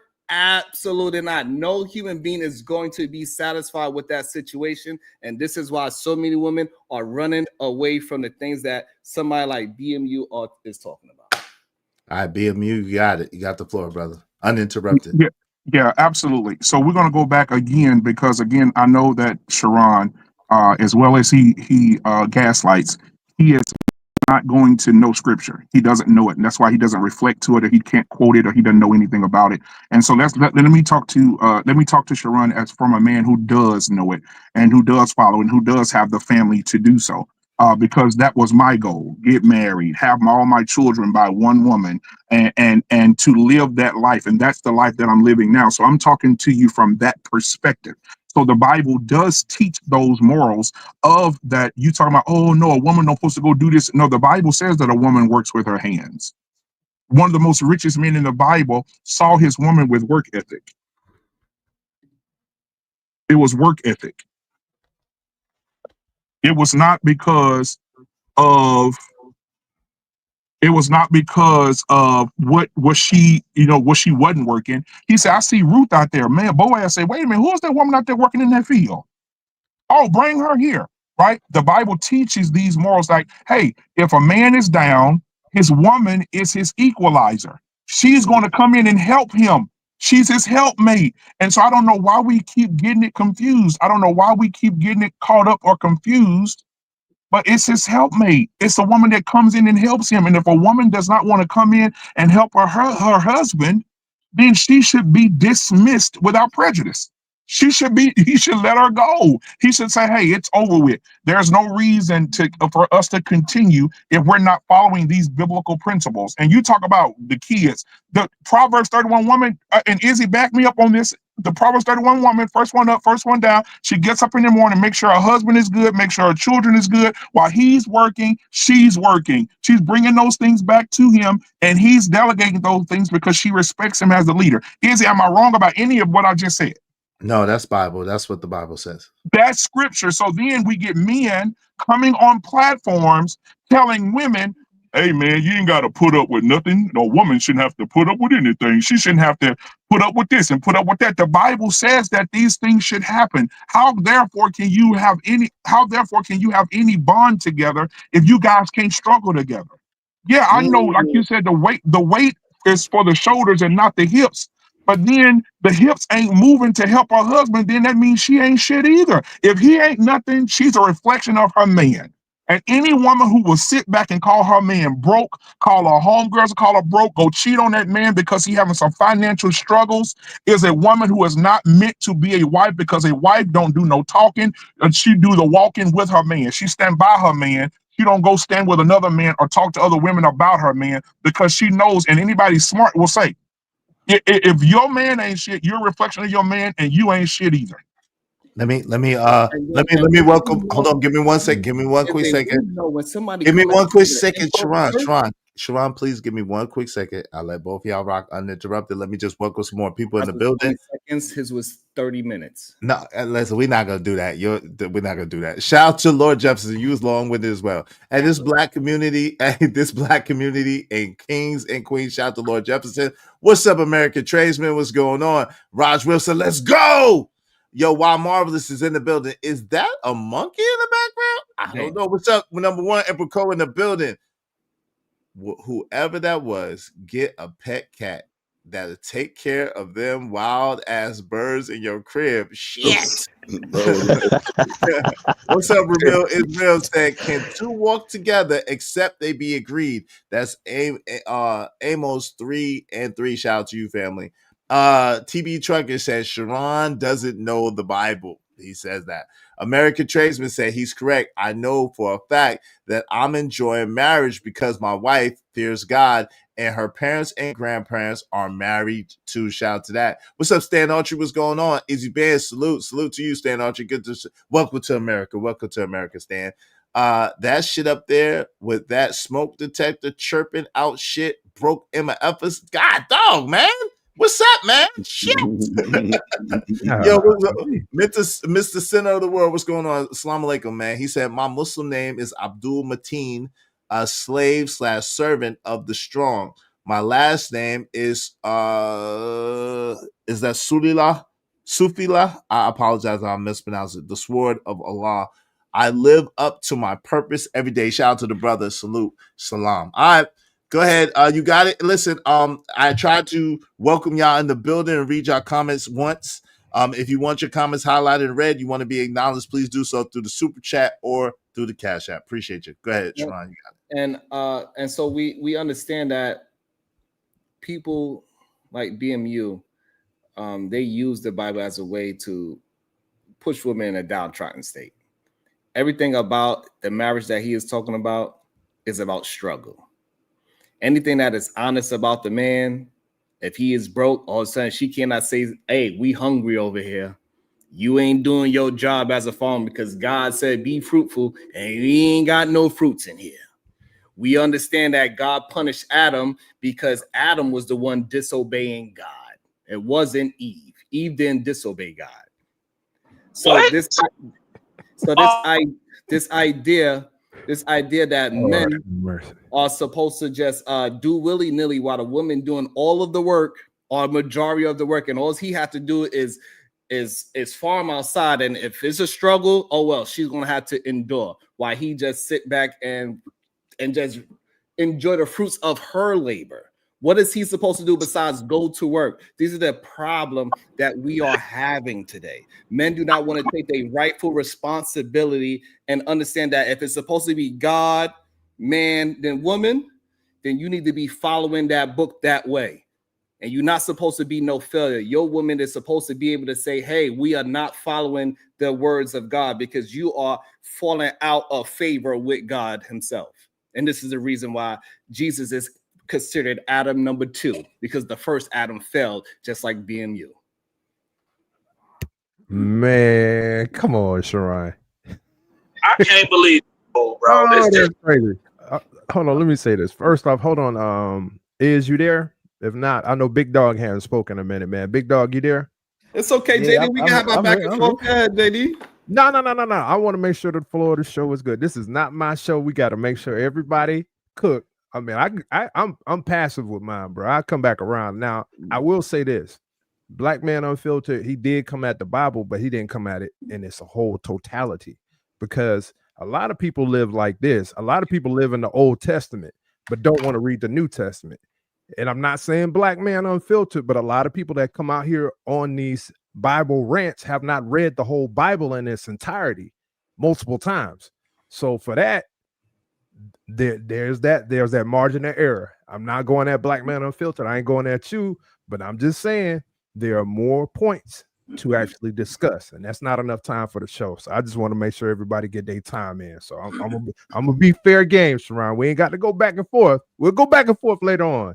Like and on I a couple other appreciate you things too, as well. Yeah. Thank you. I want to make sure I say that loud. Thank you. I appreciate Yeah, it. no doubt. And I no think doubt. most men don't realize that God punished Adam because he went against the word of God, and Eve went against the word of Adam. They don't really understand that because, like you said, they're not really actually reading and understanding.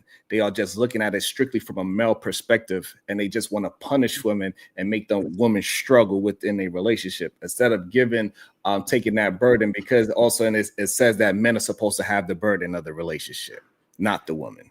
I'm gonna hold you right there. It's not necessarily a male perspective. It's just the wrong perspective. You know, when we want to sit here and compartmentalize it in terms of sex, henceforth, this is why we got the shit show in today's world. If we're gonna put it in the diaspora of, oh, it's the men or it's the women, I get it. It's gonna always be about the men versus the women. That's just let's call it for what it is. Men and women both represent till this day the broken covenant of what happened in the garden. Still to this day. That's what we're representing. And the OnlyFans, all of that stuff. That's what is going on. What the covenant that was broken originally in the Garden of Eden. And what covenant was broken? Who broke it? The covenant. The woman and the man. Did not break it. Yes, she did. The woman and the man she did both not broke break it. Yes, she did. That's why she got the worst punishment. You don't know what you're talking about. Yes, she did. She did get the worst punishment. So who got punished first? The adversary. Who got punished first? Eve or the Adam? devil. The devil got punished first. Adam. Eve got punished after the devil. And then the man got punished last. All got punished. What was the punishment, Sharon? What was the punishment, Sharon? Hold on, real quick, y'all. So we could just get an understanding of each other, so we're not just throwing insults and kind of act like somebody don't know something. So what happened was Adam was the one that ate the fruit, and that's what made God say, "Hey, what did I tell you?" That's you. That's what he said. Hold on, time and out. He said the woman, and he said the woman that you sent me did X, Y, and Z. And God was like, "Oh, really?" You said who got punished tell first? You something, little brother, and he had to put the BT. No, that's not what happened. That's you said what happened. Hold on. We've been gender warring ever since. And we've been gender warring ever since. Hold on, real quick, because I haven't said nothing for a long time. That is not accurate. That's not scriptural. That's not accurate. That's not Bible. The Bible is this: when the adversary, the serpent, got punished first, the woman got punished second, and the man got punished last. Eve got the worst punishment of them all, because she got 2 punishments, technically 3. The man got 1, technically 2 punishments, and the adversary just got 1 punishment. The woman got the worst punishment. So, like, at the end of the day, and she got punished second, and she got punished before the man got punished. By the way, you see why I said what I say, JD. It's perverting it, right? No, it's not. It's not. Wait. How? Okay, so wait a minute. How is it, JD? How is it perverse when he said who got punished first, and we told him the serpent, and the woman, and then the man. Reading it, yeah, right, and then the man, and then matter of fact, go ahead and read it, JD, and read it chapter and verse if you would. I'm in 3 right now. I was going to 2. I like to read the whole thing, so I'm going from 2. Yeah, I know it's in 3, but I'm reading everything. See what happens is, and I'm not saying you in this particular case, but everybody don't want to read it in its whole totality. And that's the problem. There's a beginning, there's a middle, and there's an end in terms of how things are going. But y'all keep going. Let me get that verse right quick, and I'll bring it right up. Can I say something real quick, Izzy? Yeah. Yeah, you got BMU. Go ahead. So my thing is, like, when Sharon said earlier with the jab of like fail like me, I don't understand we could talk about being failed, because I've been married for 16 years to the same woman. All of my children came out of the same woman. All of them are biologically my children. We live in a household where there's a foundation. Now, you can't say that, and I won't get into that, but you can't say what I'm saying right now. So where I am the standard, you're not the standard. I make the bread. My wife don't have to work. She's at home every day, right? And she's there by choice. She's there by choice. If she wants to work, she can go work, but she don't have to move. I am the standard, sir. I'm the standard. One woman, one marriage, all my children by the same woman. I was raised that way. My father is that way. My grandfather is that way. We don't have no divorces in our family. My aunts been married to their husbands for years and years and years. My grandmother and grandfather married for 63 years. My mom and dad on Christmas Day this year will be married for 43 years. And I've been married for 16. All my kids by the same woman. I am the standard. And so when you talking, you will respect the standard because you are not the standard. You come secondary to what I do in my household. I make the money, I got the house, I got the money, I got the children, my kids are set up. Everything I got going for me, I am the standard. And anybody that says I'm not the standard is a lie, or they just want to say that I'm not, but I am. Same woman, all my children are together. I work, I make great money. My kids don't want for nothing. I'm in my community and I have receipts if we would like to put them up on the board. But I am the standard. I'm the standard, sir. And there's nothing you can say to block that or to me. I am the standard. I did it the right way. I married one woman. I am not divorced. All my children are by the right woman, the same woman. I didn't go out and impregnate all these black women and make black women statistics. I am not the problem. I am not a part of the problem. I didn't create single baby mamas. I am the standard. He done checked off a lot on that list. I am the standard. So that's what I want to hear you say. I am the standard. Yeah, and so the problem is that so the problem is that if we go by the CDC, you won't be the standard. I am the standard. I am the standard. You might be the standard of high cholesterol, right? You could say, oh yeah, hey, that's fine. I got, hey, you know what? I got, hey, you know what? I got high, hey, I got high cholesterol. But when I die from high cholesterol at the funeral, they're gonna say he was married to one woman with all his children by the same woman. When you die, how many families are gonna have to show up because you was irresponsible with your dick? So and again, okay, so stop playing with me, boy. I am the standard, nigga. I'm a big nigga with high cholesterol that's gonna have all my kids taken care of when I die, nigga. A big nigga who did it right. A big nigga that didn't go out and fuck multiple women and create baby mamas. You created, listen, and this is the problem why you don't. This is why you have a problem. This is why you have a problem. This is why you have a problem with EBT and all this other shit because you created women that had to be on this shit. And this is when you know that they are losing. That 5, right? I'm the standard, nigga. And hold on, BMU. Hold on, real quick, Sharon. BMU, I need that 5, good brother. You said the F-bomb, good brother. Cook that nigga, man. And so this is why we know where this is a lie, right? And so we understand that he also probably a standard for erectile dysfunction because we know heavier set people cannot do certain things. I'm sure. Hey, you can come with the joke. Hey, you can come with the jokes all you want to.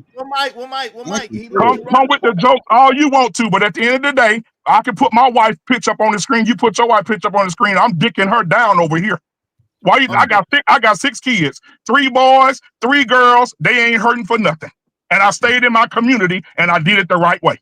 Salute to you, good brother. Right. And so I am the standard, nigga. And right. You can come with the jokes, nigga. I'm the standard. Hold on. The standard. I need you to send me $5. The standard for the F-bomb. Let Sharon finish, please, sir. Thank you for sending me $5.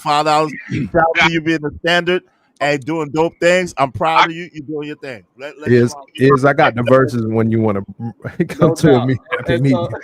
And so this is why we know that these men are this is just an ego trip. This don't have nothing to do with actual truthfulness, right? Because nobody is talking about themselves personal except for him. He the only one that brought himself into the conversation. Because I'm the standard, in generalization of the conversation and what people should do in mass, right? And now he want to bring it about himself. Nobody was talking about him. He keep trying to bring it up about me. I'm Sharon, on your show, Sharon. I never said anything. I never mentioned or said anything about his woman, but he want to say we want to compare women like I'm doing whatever I'm doing with my woman is mine, yours is yours. Nobody cares about that. We having a conversation of morality. We having a conversation that men should not be forcing they wives into some kind of struggle of. That's what we having a conversation about. My conversation is about stress should be for your shoulders, not your hips. That's what we are talking about. You want to put your woman through struggle. You want to tell other men to put their woman through struggle, just how you struggle to walk up some stairs without breathing hard. And it is okay. So what I do is say, hey, take that mask off, walk 15 minutes this way, walk 15 minutes that way. Do at least 2 push-ups a day to keep that estrogen pill away, because we know the red pill is the estrogen pill. And that's the problem with a lot of men. This is why they act so sassy. They don't know how to rest in their goddamn in their own self. So now we got to talk about some goddamn standard that we know he ain't holding up to. Okay, so let me say this, Izzy. So let's do something real quick. Okay, so this is how you shut niggas up that say who they are and they ain't. So how about we just hold on? How about we both go off? How about when I get to the house, I turn my camera on, I walk you around my house, and I bring all my kids on camera to speak to you and say, "Hey, Uncle Sharon," because all my kids are in the same household, and so I can bring them in and say, "Hey, Uncle Sharon," and my kids ain't slacking. Their hair done, their hair cut. My sons are well groomed. My wife looks amazing, right? Come on now. Well, come on now. And so when I say I'm the standard, Sharon, if I said something personal about you, it was in the heat of the moment, I apologize, because that's a rule that I like to follow. I don't want to talk nothing about personal about your life or whatever. I want to talk in generality. So I, as a grown ass man, I take responsibility. If I said something insulting about your family or anything like that, if you felt that way, I apologize. All right, that's from me to you, man to man. But back to what I was saying. If you on your show talk about men all the time, rim brothers, and how niggas treating women and making them statistics, and got these women out here doing this, but when you got a man sitting right on this platform with you right now, you will not acknowledge that I did it the right way. You will not acknowledge that your cousin Brownsville did it the right way. We did it the right way. And guess what? You would rather sit on platforms and talk about niggas who ain't doing shit or ain't shit niggas than niggas who are doing the work. We don't have conversation with these guys. These are the guys we brush off, or we want to joke or have a joke or insult for. But we're not talking about the standard of men who were raised correctly by their fathers and their mothers, who saw how it was to grow up and see marriage and see love and see respect and see how marriage goes. And you go into marriage and you do the same thing. We're not giving those men any credit. And I'm not just talking about me. I'm talking about Brownsville, your cousin. I'm talking about other men who take care of their children. We're talking about the worst of the men, but we ain't talking about the best of the men. And we're talking about men that ain't made, and we're letting so many men that ain't experienced marriage or been with a woman give more advice than the men who are married and did it the right way. Facts. That's not truthful. What you're saying. So I still need that $5 BMU. Oh yeah, I'm gonna send you. What's the cash app, Izzy? I'll send you. $ izzy SHOBANZ is Joe Mans. I got you, brother. So that's just not a truthful statement. The conversation was about the words that you are using by saying that women need to struggle to be with a man. No, there will be struggle. I said there will be struggle. Never talking down on men that found a woman in the first place. It's not the conversation. The conversation is that we hear a lot of men use the Bible as a way to be misogynistic towards women. This is why a lot of women have a problem with biblical people. We understand that. We understand that people use that Bible to put their women in some kind of enslavement type of situation. And they leave out certain scriptures that is also representing for the woman as well. They only want to talk about the ones that is grateful for men and try to put that and lash that onto women. And that is the part that you are missing, because I'm having an honest conversation. I'm talking to the men that do not understand what they're saying is hurtful towards human beings. They look at women as a workforce, that woman's supposed to only work for that man, that she's supposed to just shut up and have some goddamn duty instead of actually being in a relationship with a human being. So Sharon, do you think God created women with a goal of what they're supposed to do, with a blueprint of what the woman is supposed to do? Do you believe that? I think men use this God thing to hurt women, because majority of men are not following the Bible. I understand that's just what I asked. I said I understand that's what you asked me, but the problem is men that I'm communicating with that have the wrong morals, that we need to take that lust from off the top of their value system, because we all agree that majority of men out there have lust at the top of their value system. We know that. So to act like that is not a truthful statement is insane. We see who is the ones that is buying all of the sex in the world. It ain't majority women, it's majority men. And so that's why I'm communicating with men, because they are the ones that is dirty in the water. They muddy the water, and they use men like you to preach out certain parts of the Bible to use the excuse to say this is why women are the ones that need to be smited. Yo, Izzy, continue listening to this bullshit. Yo, that's what I'm saying. It's crazy. But let me read this real quick, because that's kind of crazy. Hey, shout out to Just Me. Appreciate you, Just Me. Just Me $5 said Adam was chilling before Eve, then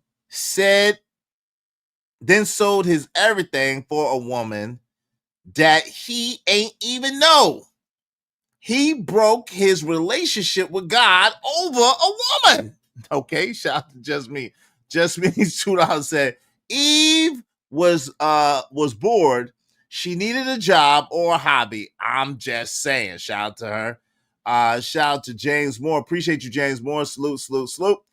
Because of Just Me and James Moore, we only need 13 more people, at least $5. Y'all support the show, support the stream. I mean, hey, Sharon, man, you gotta stop this shit, man. This is what I'm saying with you. The imbalance is crazy. First of all, you talk about men that buy sex, but you fail to mention the women that are selling that shit. You talk about the men who are buying it, but you're not saying that the women are selling the shit. Prostitution is the oldest institution in the world. Women selling box. So at the end of the day, it's amazing to me. Like, do some people use the word in a misappropriated way? Yes, and they should not.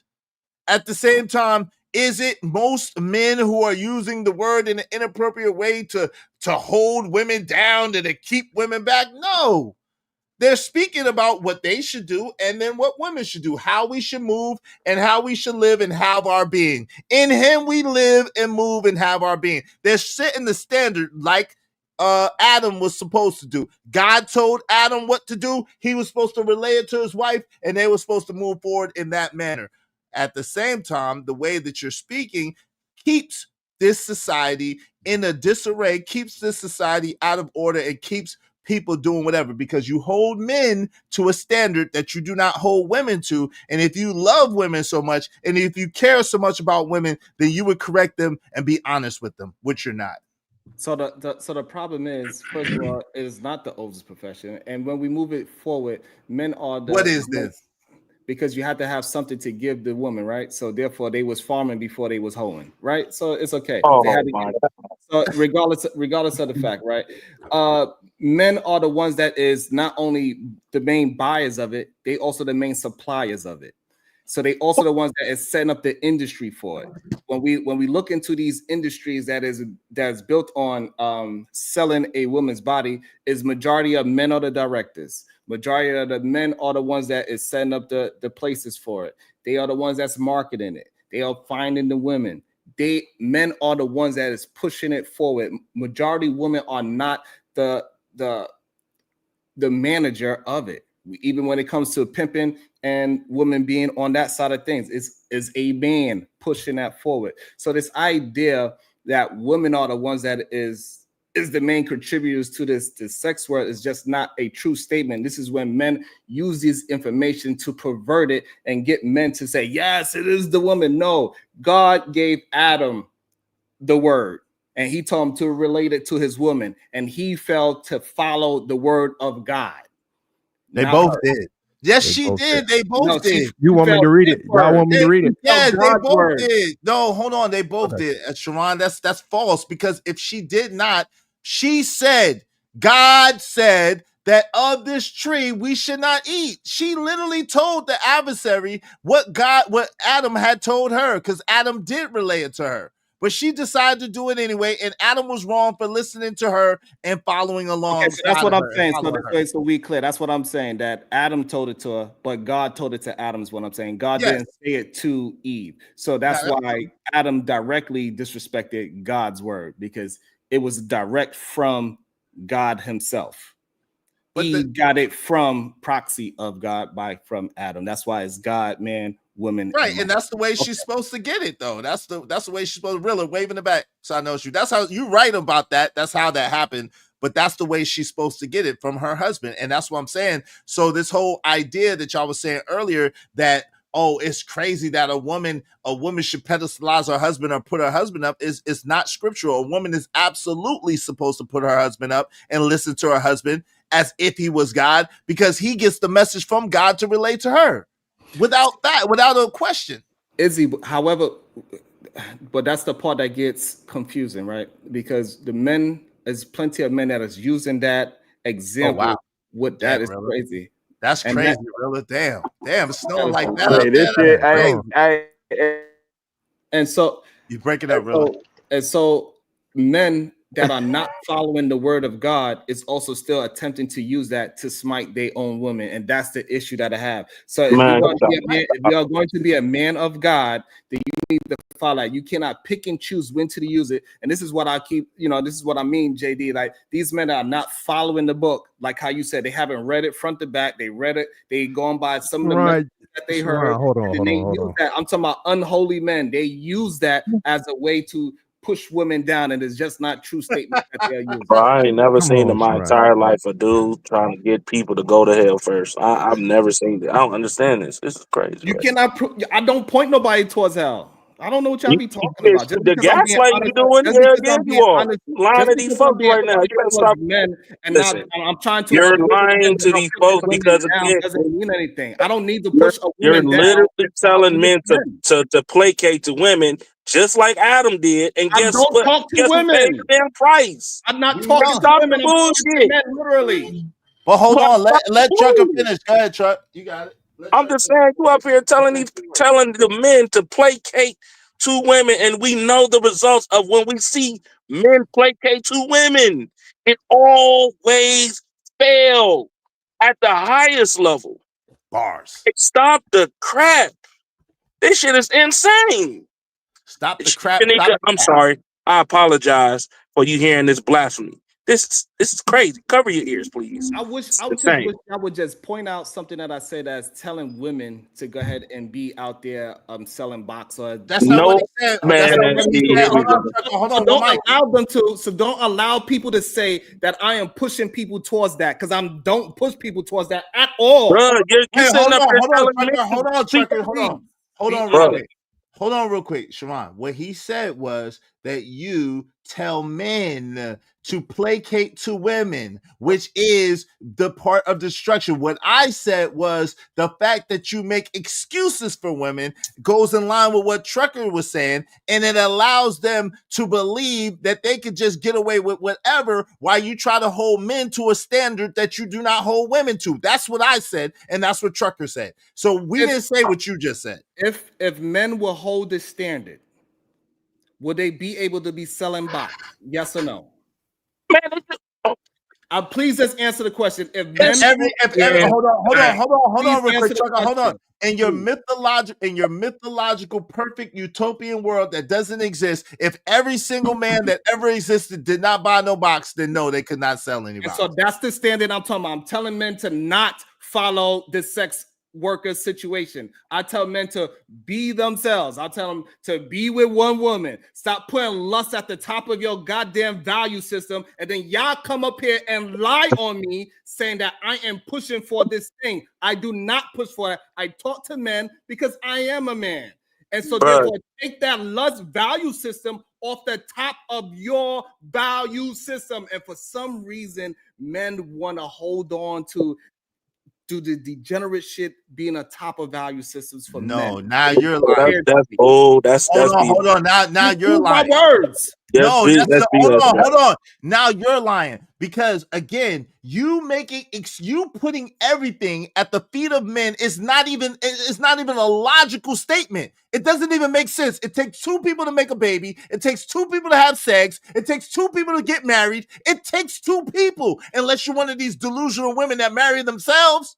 It takes two people. So the very fact that you're putting everything at the feet of one person, one group of people, lets you know that you're totally off balance. We over here, we speak about the ills of men and the ills of women. We don't just say it's only women, and we don't just say it's only men, because we live in a reality world where we understand that men need to get their shit together and do this shit right, and women need to get their shit together and do this shit right, so that we can get this shit right and we can do this together and we can build our community.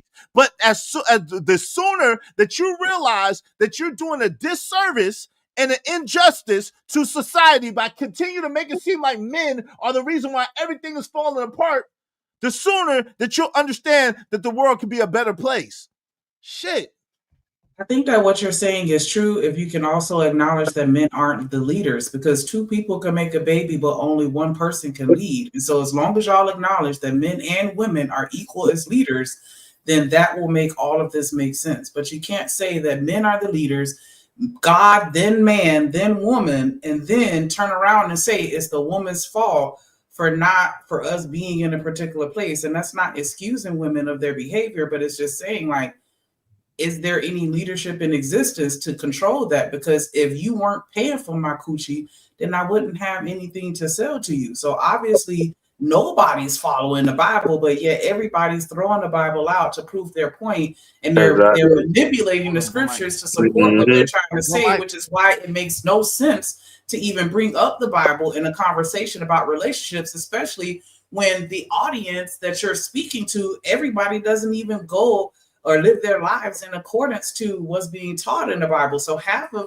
the people is going straight over their head. So what's the whole point in us having this conversation if everybody can't learn from it or take something away from it? But I appreciate the conversation. So let me address that. So what anybody chooses to take away from them from a conversation is their own, is whatever they want. This is not obviously any conversation is not going to reach every single person.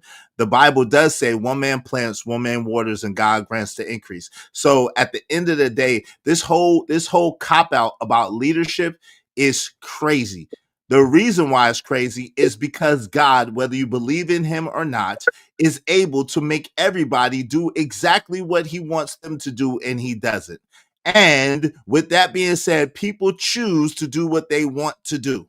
So everybody's not out here buying box. Everybody's not out here doing that. Everybody's not out here sleeping with her. Everybody's not out here cheating. Everybody's not out here disrespecting their wives. And every woman is not cheating on her husband. Every woman is not disrespecting her husband. Every woman is not giving boxes, selling box. The point of the matter is that at the end of the day, the fact that Sharon in specific continues to put it solely at the foot of man has absolutely nothing to do with leadership. Because that is like saying God is a bad leader because he has all these children across the world that do sin and iniquity every single day. And he can make them do what he wants them to do. So is God a bad leader? No. So hold on. Hold on. Hold on. I thought you was finished. Oh no, I'm not finished. Excuse me, I apologize. Okay, so to make it seem like men are bad leaders because women are using their autonomy to do what they want to do, how they want to do it, is absolutely insane. It makes no sense to me at all. That it's a non sequitur. It's a false equivalency. This is what I'm saying. If you want to say that a man is a bad leader because a woman doesn't follow, then what you got to say is that women don't have their own autonomy. Women don't have their own minds. Women are not godlike beings in and of themselves. Is that what you're saying? If I can rebuttal really quickly, I'm asking you. Is that what you're saying? What I'm saying is, and I hate to compare a relationship to a business, but if a business goes down, we're not looking at the frontline employees. We're looking at the CEO. that's the person that's going to be getting the brunt of any type of criticism with regards to how that company is structured and how things go on underneath them, because you cannot control every employee and say that nobody's going to ever come to work late or nobody's ever going to steal. You can't control that. But as a leader, you should be able to hone in your skills to get what I call buy-in. You should be able to convince a person, even if they don't agree, because as a manager, I've had situations where policies have changed and people didn't agree with it, and I was still able to convince them to do what I needed them to do for the betterment or the overall picture itself. And so I'm not saying that men are bad leaders because women have gotten out of control from your perspective. I'm just saying that I think that we need to focus more on the solution than the problem, because and not necessarily focus on blame, because when things go wrong in a company, we're not going to sit around and talk about what went wrong for 6 hours. We're going to talk about what we need to do to fix it, and then after we fix it, then we can go back and talk about, okay, so what can we do to mitigate this from happening again? But I just think that we focus in more so on the problem and we're ignoring the actual solution itself and the root of why that problem is existing in the first place. Well, see, and see, this is, and that sounds very beautiful. What you just said sounds wonderful, right? The thing of it is we are talking about the solution, right? When we bring up the Bible, that is the standard that we're trying to set forth and what we're trying to implement and put in place. But then you have guys like Sharon that try to make it seem like when we're saying what the standard is, when we're saying what thus saith the Lord is, when we're saying how the structure is supposed to move and how it's supposed to be in order by setting the example of thus saith the Lord, then it's, oh, y'all use the Bible to try to hold women down and to try to force women into this and force women into that, to put your foot on women's neck. And that's not the case. So we were speaking about solutions. However, when you have someone who's supposed to be solution-based oriented and they're not speaking about solutions, they only want to point fingers at men and only want to make it seem like men are these evil monstrosities of beings, and women are these angelic angels that don't do anything wrong, then it divulges into the conversation that you've heard. That's how that happens, for the record. So us bringing up the Bible is our attempt to show solutions and to show the structure and the order of exactly how it's supposed to work. That's That's us showing understand, solution. but the reason and I didn't mean to overspeak if you weren't done, but I just want to understand, like for me, just listening to y'all, it doesn't feel like you're speaking about solutions because you're telling me where we are and where we need to be, but I'm still not hearing the path on how we're supposed to get there. Yeah, women shouldn't be selling box. Okay, but why are they selling box? Why is it okay? Why is it acceptable? Why are men accepting it? Like we're not, I don't feel like we get into the root of the problem.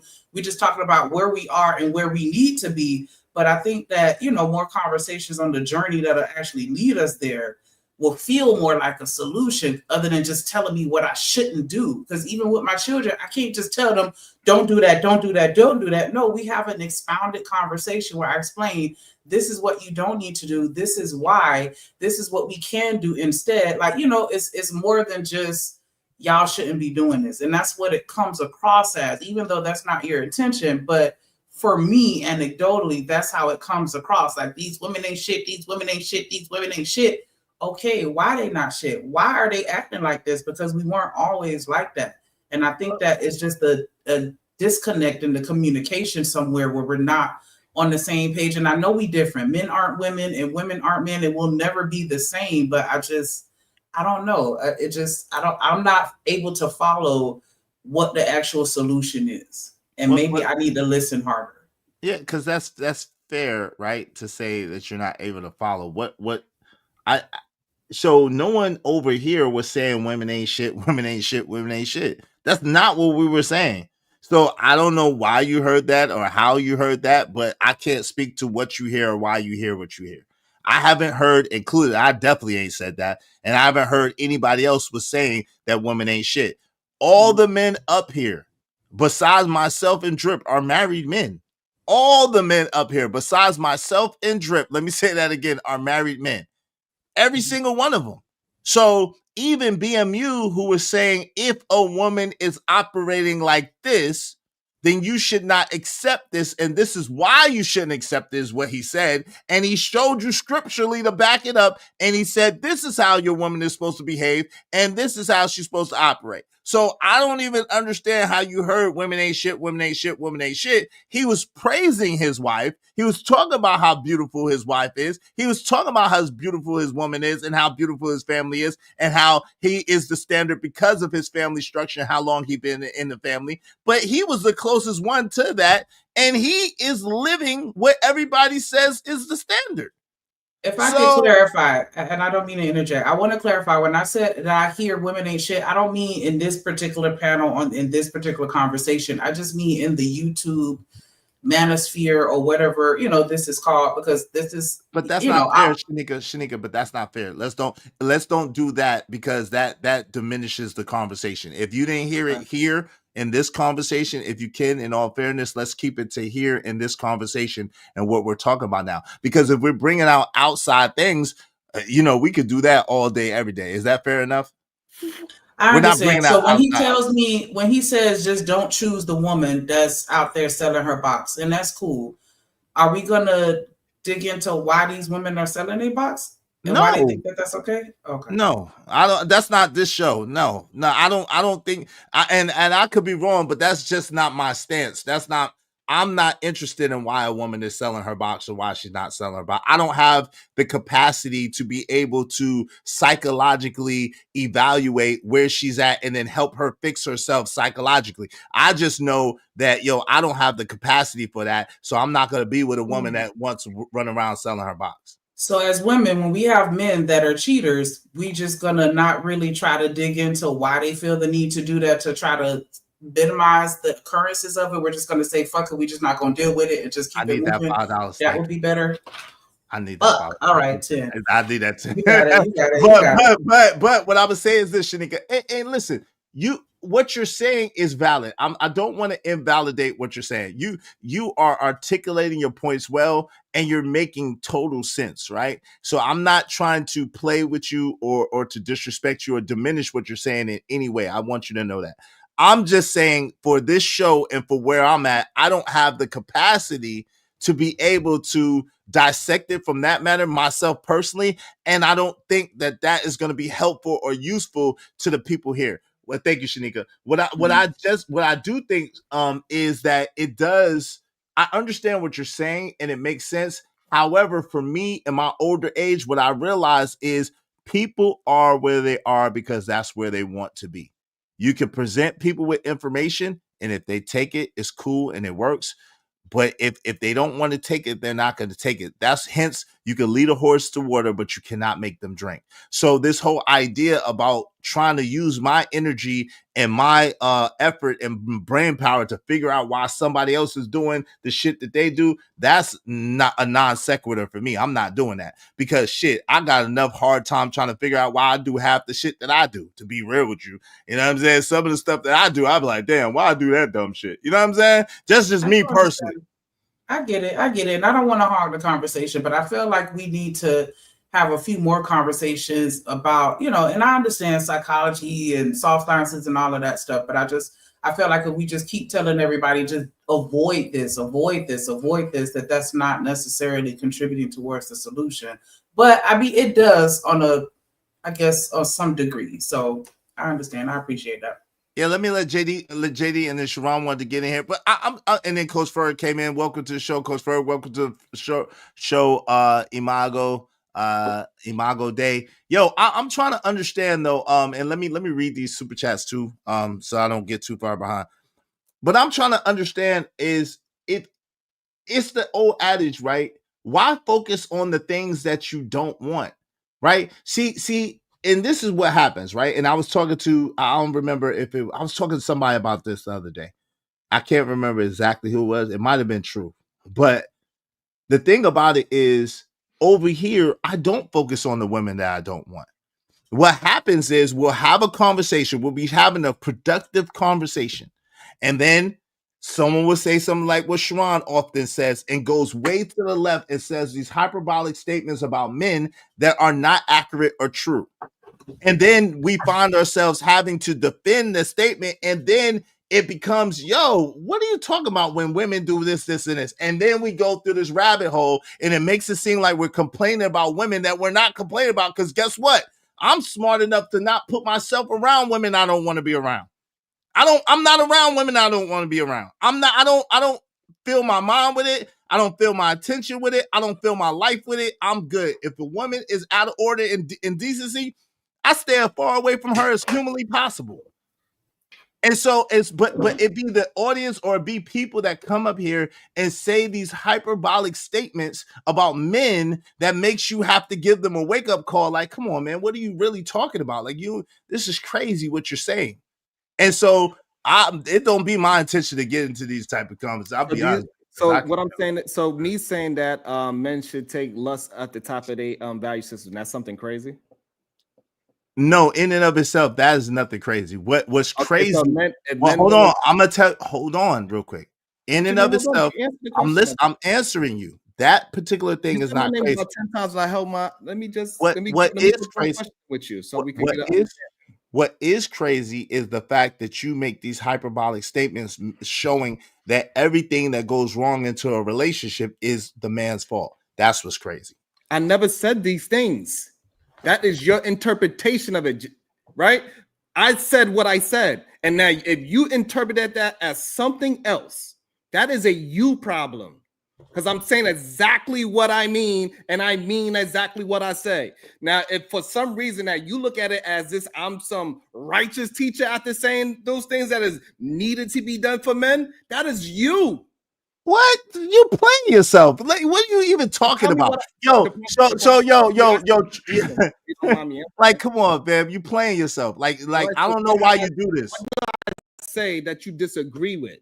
I'm about to tell you.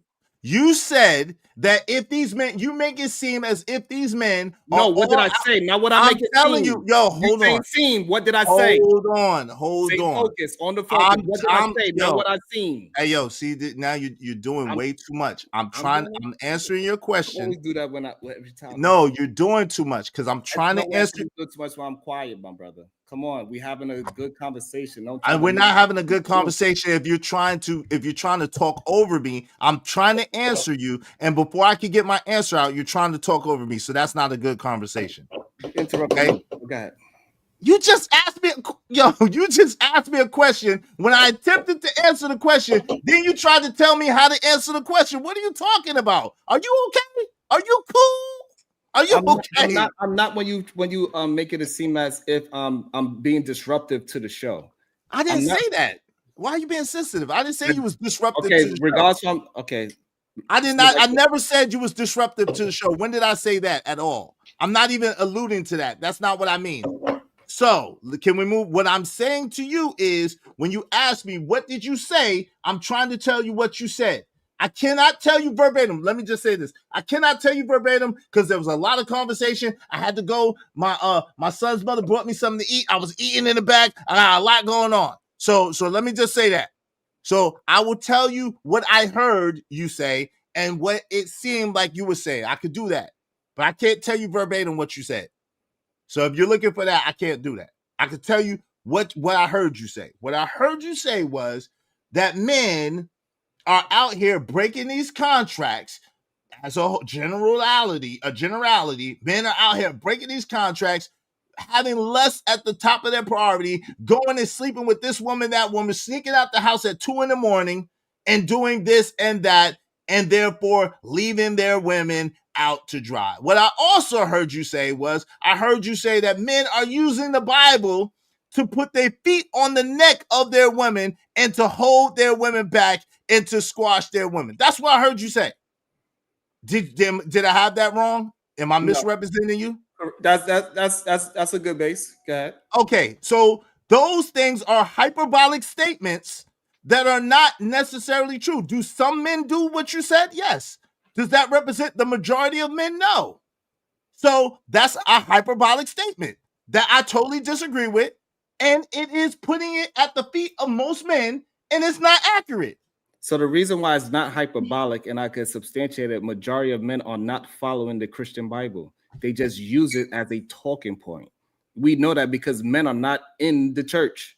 Men are not They are in the club, they are in the strip club, they are the main ones supporting the degenerate behavior. They are the main ones with lust on top of their value system. They are the main ones when they go outside, they cannot keep their head straight. They have to talk to every woman that's walking. If a woman just show a little bit of shoulder, they are already flirting and trying to talk that woman up under her clothes. We know that men are the most dangerous. Men say all the time to their daughters, sisters, nieces, mothers, a man only want one thing. And now for some reason, just so we can act as if Sharon is wrong, we do not understand that as men. And that's the disingenuous part about the conversation. Sharon, I'm gonna add a caveat to that. Even though what you said, and I understand your point, it still takes two to tango. Wait, hold Man on, can't JD. cheat. No. Hold on, JD. No. I don't want nobody to diminish my point. I get what Okay. he's wrong. Because he doesn't know all men. He cannot speak to the heart of men. No man can. So at the end of the day, when he's trying to say that men, we all know that men only want one thing. Oh, really? Is that true? That's not necessarily true. Do some men only want one thing? Yes. But do other men value? Are there men that want relationship, that want companionship, that want a cooperative person in their life to build a life with? Absolutely. So these stereotypes and these daggone prejudice bias statements that he's making are hyperbole. They are not necessarily accurate because he has no way to substantiate that at all. You're muted. Wait, hold on. Am I able to speak? Go ahead. Oh, no, JD is next. No. I just wanted to make that point, man. It still takes two people to get involved in whatever that they want to accomplish together, whether it be a successful relationship or you hop in the back fence to go get you some in the shed. It's still up to the two people to determine the destination of where they want their engagement to go. And that's the solid part that has always been prevalent with what we started with in the beginning. We looked at Adam and Eve. We looked at what happened, and that's what I said before. We are the descendants of the broken covenant of what happened in the Garden of Eden. Still to this day, whether it be OnlyFans, whether it be prostitution, whether it be a successful relationship, it's still up to the man and the woman to determine the trajectory and the direction of where that relationship needs to go. Unfortunately, the bad things overshadow the good people that's out here that are in relationships, that are in marriages, that are making it work. And like I said before, y'all have heard me say this again, man, the unqualified is now the qualified, and people got to understand that's just the grift. That's what's going on. People like to crash. That's what, look, hypocrisy is what is the hero today. The hypocrite is the hero. Thanks. Am I wrong? No. Yo, Coach Ferg, give me 1 second. Let me read these. You're next, and then Truth is after you, and then we'll open it up. Shout out to L Nix. Appreciate you, bro, for the $10. Said we teach our kids the basics of right from wrong and consequences. Most of us never tell them that they get to be excused because of gender. We won't even let gender war. We won't even let them gender war. I guess that's for adults. Shout out to you. Appreciate you, L Nix. Salute. Okay. L Nix, we let our children gender war. I don't know how that's a lie. But anyway, L Nix $5 said every man or woman will be rewarded according to his or her own works. It's that simple. Shout out to you, L Nix. Appreciate you. Yo, shout out to L Nix again, man. I appreciate you, man. Y'all be like L Nix to support the show, support the stream, you know what I mean? And Shanika as well. And the person who put up the money for my man, BMU. Thank you so much. I appreciate you. Something about with L Nix, in a business, one has more accountability than the other. However, everyone in the company gets evaluated, and everyone can be fired and replaced. That's a fact. Shout out to Marvelous Opinion. What's up, Marvelous? L Nix again. The why something happens doesn't matter. It's what you do with what it is that matters. At the end of the day, we have choices, and no one cares to be on the other end of trauma they didn't create, man. Thank you so much, L Nix, man. You dropping some bars. I appreciate you. James Moore, appreciate you, family, for Shanika's perfect use of the word. Thank you. She said she has credit because she took care of it. I appreciate you, Shanika. I appreciate you, James Moore. James Moore with the $5. Appreciate you, fam. So, are y'all saying there is no secular standard? No, we're not saying that. That's not what we're saying. Shout out to my man L Nix. I appreciate you, bro. Thank you for the $5. Most can't follow all of any law, book, or manual to the letter, and that includes non-religious people. Shout out to that. Marvelous. Let me drop. Thank you so much to everybody that supported the show, supported the stream. I really appreciate y'all. Because of L Nix and James Moore, we only need 7 more people. 7 more people, at least $5 a piece. Shanika, L Nix, and James Moore. We only need 7 people, at least $5 a piece. Y'all support the show, support the stream. I mean, help us reach our goal. Help us reach our goal today. I appreciate y'all. I'm gonna celebrate y'all all at the end. Shout out to everybody that came into the building. Hey, yeah, bro. What's up? Little JD is in the building. Shout out to little JD. Say what's up. Little JD. Say it again. Hit the cash up for Izzy Bands. Yeah, bruh. Yeah. There you go. All right. Shout out to celebrity little JD in the building. Good to see you, champ. Good to see you, champ, in the building. Hey, thank you to everybody that came in. Shout out to Big Bad Bull. I see you. Shout out to HC Bull 1. Shout out to my guy Cajun Darkfire. Everybody else that came in. I appreciate y'all so much. Salute. Hey, is it okay if I respond to L Nix whenever you put me in rotation? Go ahead, Sharon. What you saying, bro? I'm just gonna head out. Thank you for having me. I appreciate you, man. Salute to you. No, you don't. But it's I appreciate you, man. I don't agree with your ass. Why you act like a diva? I appreciate you. I don't agree with you, but I appreciate you. Salute to you. Dope discussion. It be like that until it's okay to like. It's okay. I appreciate you still though. I want everybody to be successful. No, you I don't. do, because I wouldn't be here if I didn't actually show love. I show love to everybody, but it just doesn't get reciprocated and is understood. This guy with the right, and this when I just I don't know what it is about the truth that it's okay. It's not true. I was just on your show for like 3 hours the other day. Came to show you love. What you talking about? What I'm saying is that even though I said what I said, and you actually agree with what I said, you have tried to people, not you.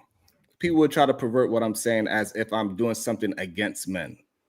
And I'm trying. So the issue is that I don't do anything against men. I'm just steering men into a proper direction. Even though nobody agrees with the direction I'm saying, they would say, it seems like you're doing something. It seems like you uplift. I don't even talk about women. I'm trying to get men to stop blaming women for something. Stop pushing women down to pull themselves up. And so this whole idea that I'm doing something to men and love it, like, it's just ridiculous. Yo, and we allow it to happen. We allow it to happen. Like, I mean, because I believe it. You literally have 2 terms. You got LOM, which is lovers of men, and you got REM, which is REM, bro. Stop the cap, right, bro. Like, at the end of the day, this is what I hate, yo. I can disagree with wrong? You. So what I'm saying is, yes, it's wrong. Yes, it's wrong. It's wrong. If somebody claims that they are red pill, I'm calling them what they call themselves. No, man, you being offensive. If somebody say they are in the manosphere, this is something that they call themselves. It's not something that I'm not just blatantly. I don't call. It is what it is. Like I'm saying. Yes, you attach that name to people who don't accept that name. It is what you it have. Is. Just like men are acting as if that men don't use the Bible and they don't follow the Bible. We know that happens. I said it happens sometimes. We know men are doing this thing. We know majority of men. Not all men. No, that's not true. It is true because majority of men are not following the Bible. We know that is a true statement. It's not a true statement. Act like it's not. It's not a true statement. It shows by their life. Their life shows it. And it is okay for us to just be honest. But for some reason, when I'm telling the truth, it's a problem. Yo, it ain't only you. It's not only you that do it, and it is okay. You're doing too much. You're being a victim. So you're a victim. There's plenty of other men that do it, even though They say they want the community to be better. They don't want to actually talk, like how Shanika said. They don't want to actually communicate about how we supposed to move it forward. They want to just keep saying that these women that are ran by other men, the sex industry is ran by men. And we keep acting like it's women that is running that industry. Even when they are on OnlyFans, it is ran by men. They have goddamn managers ran by men. And for some reason, we keep acting as if men don't have no understanding of what's going on. And I get it. Thank you.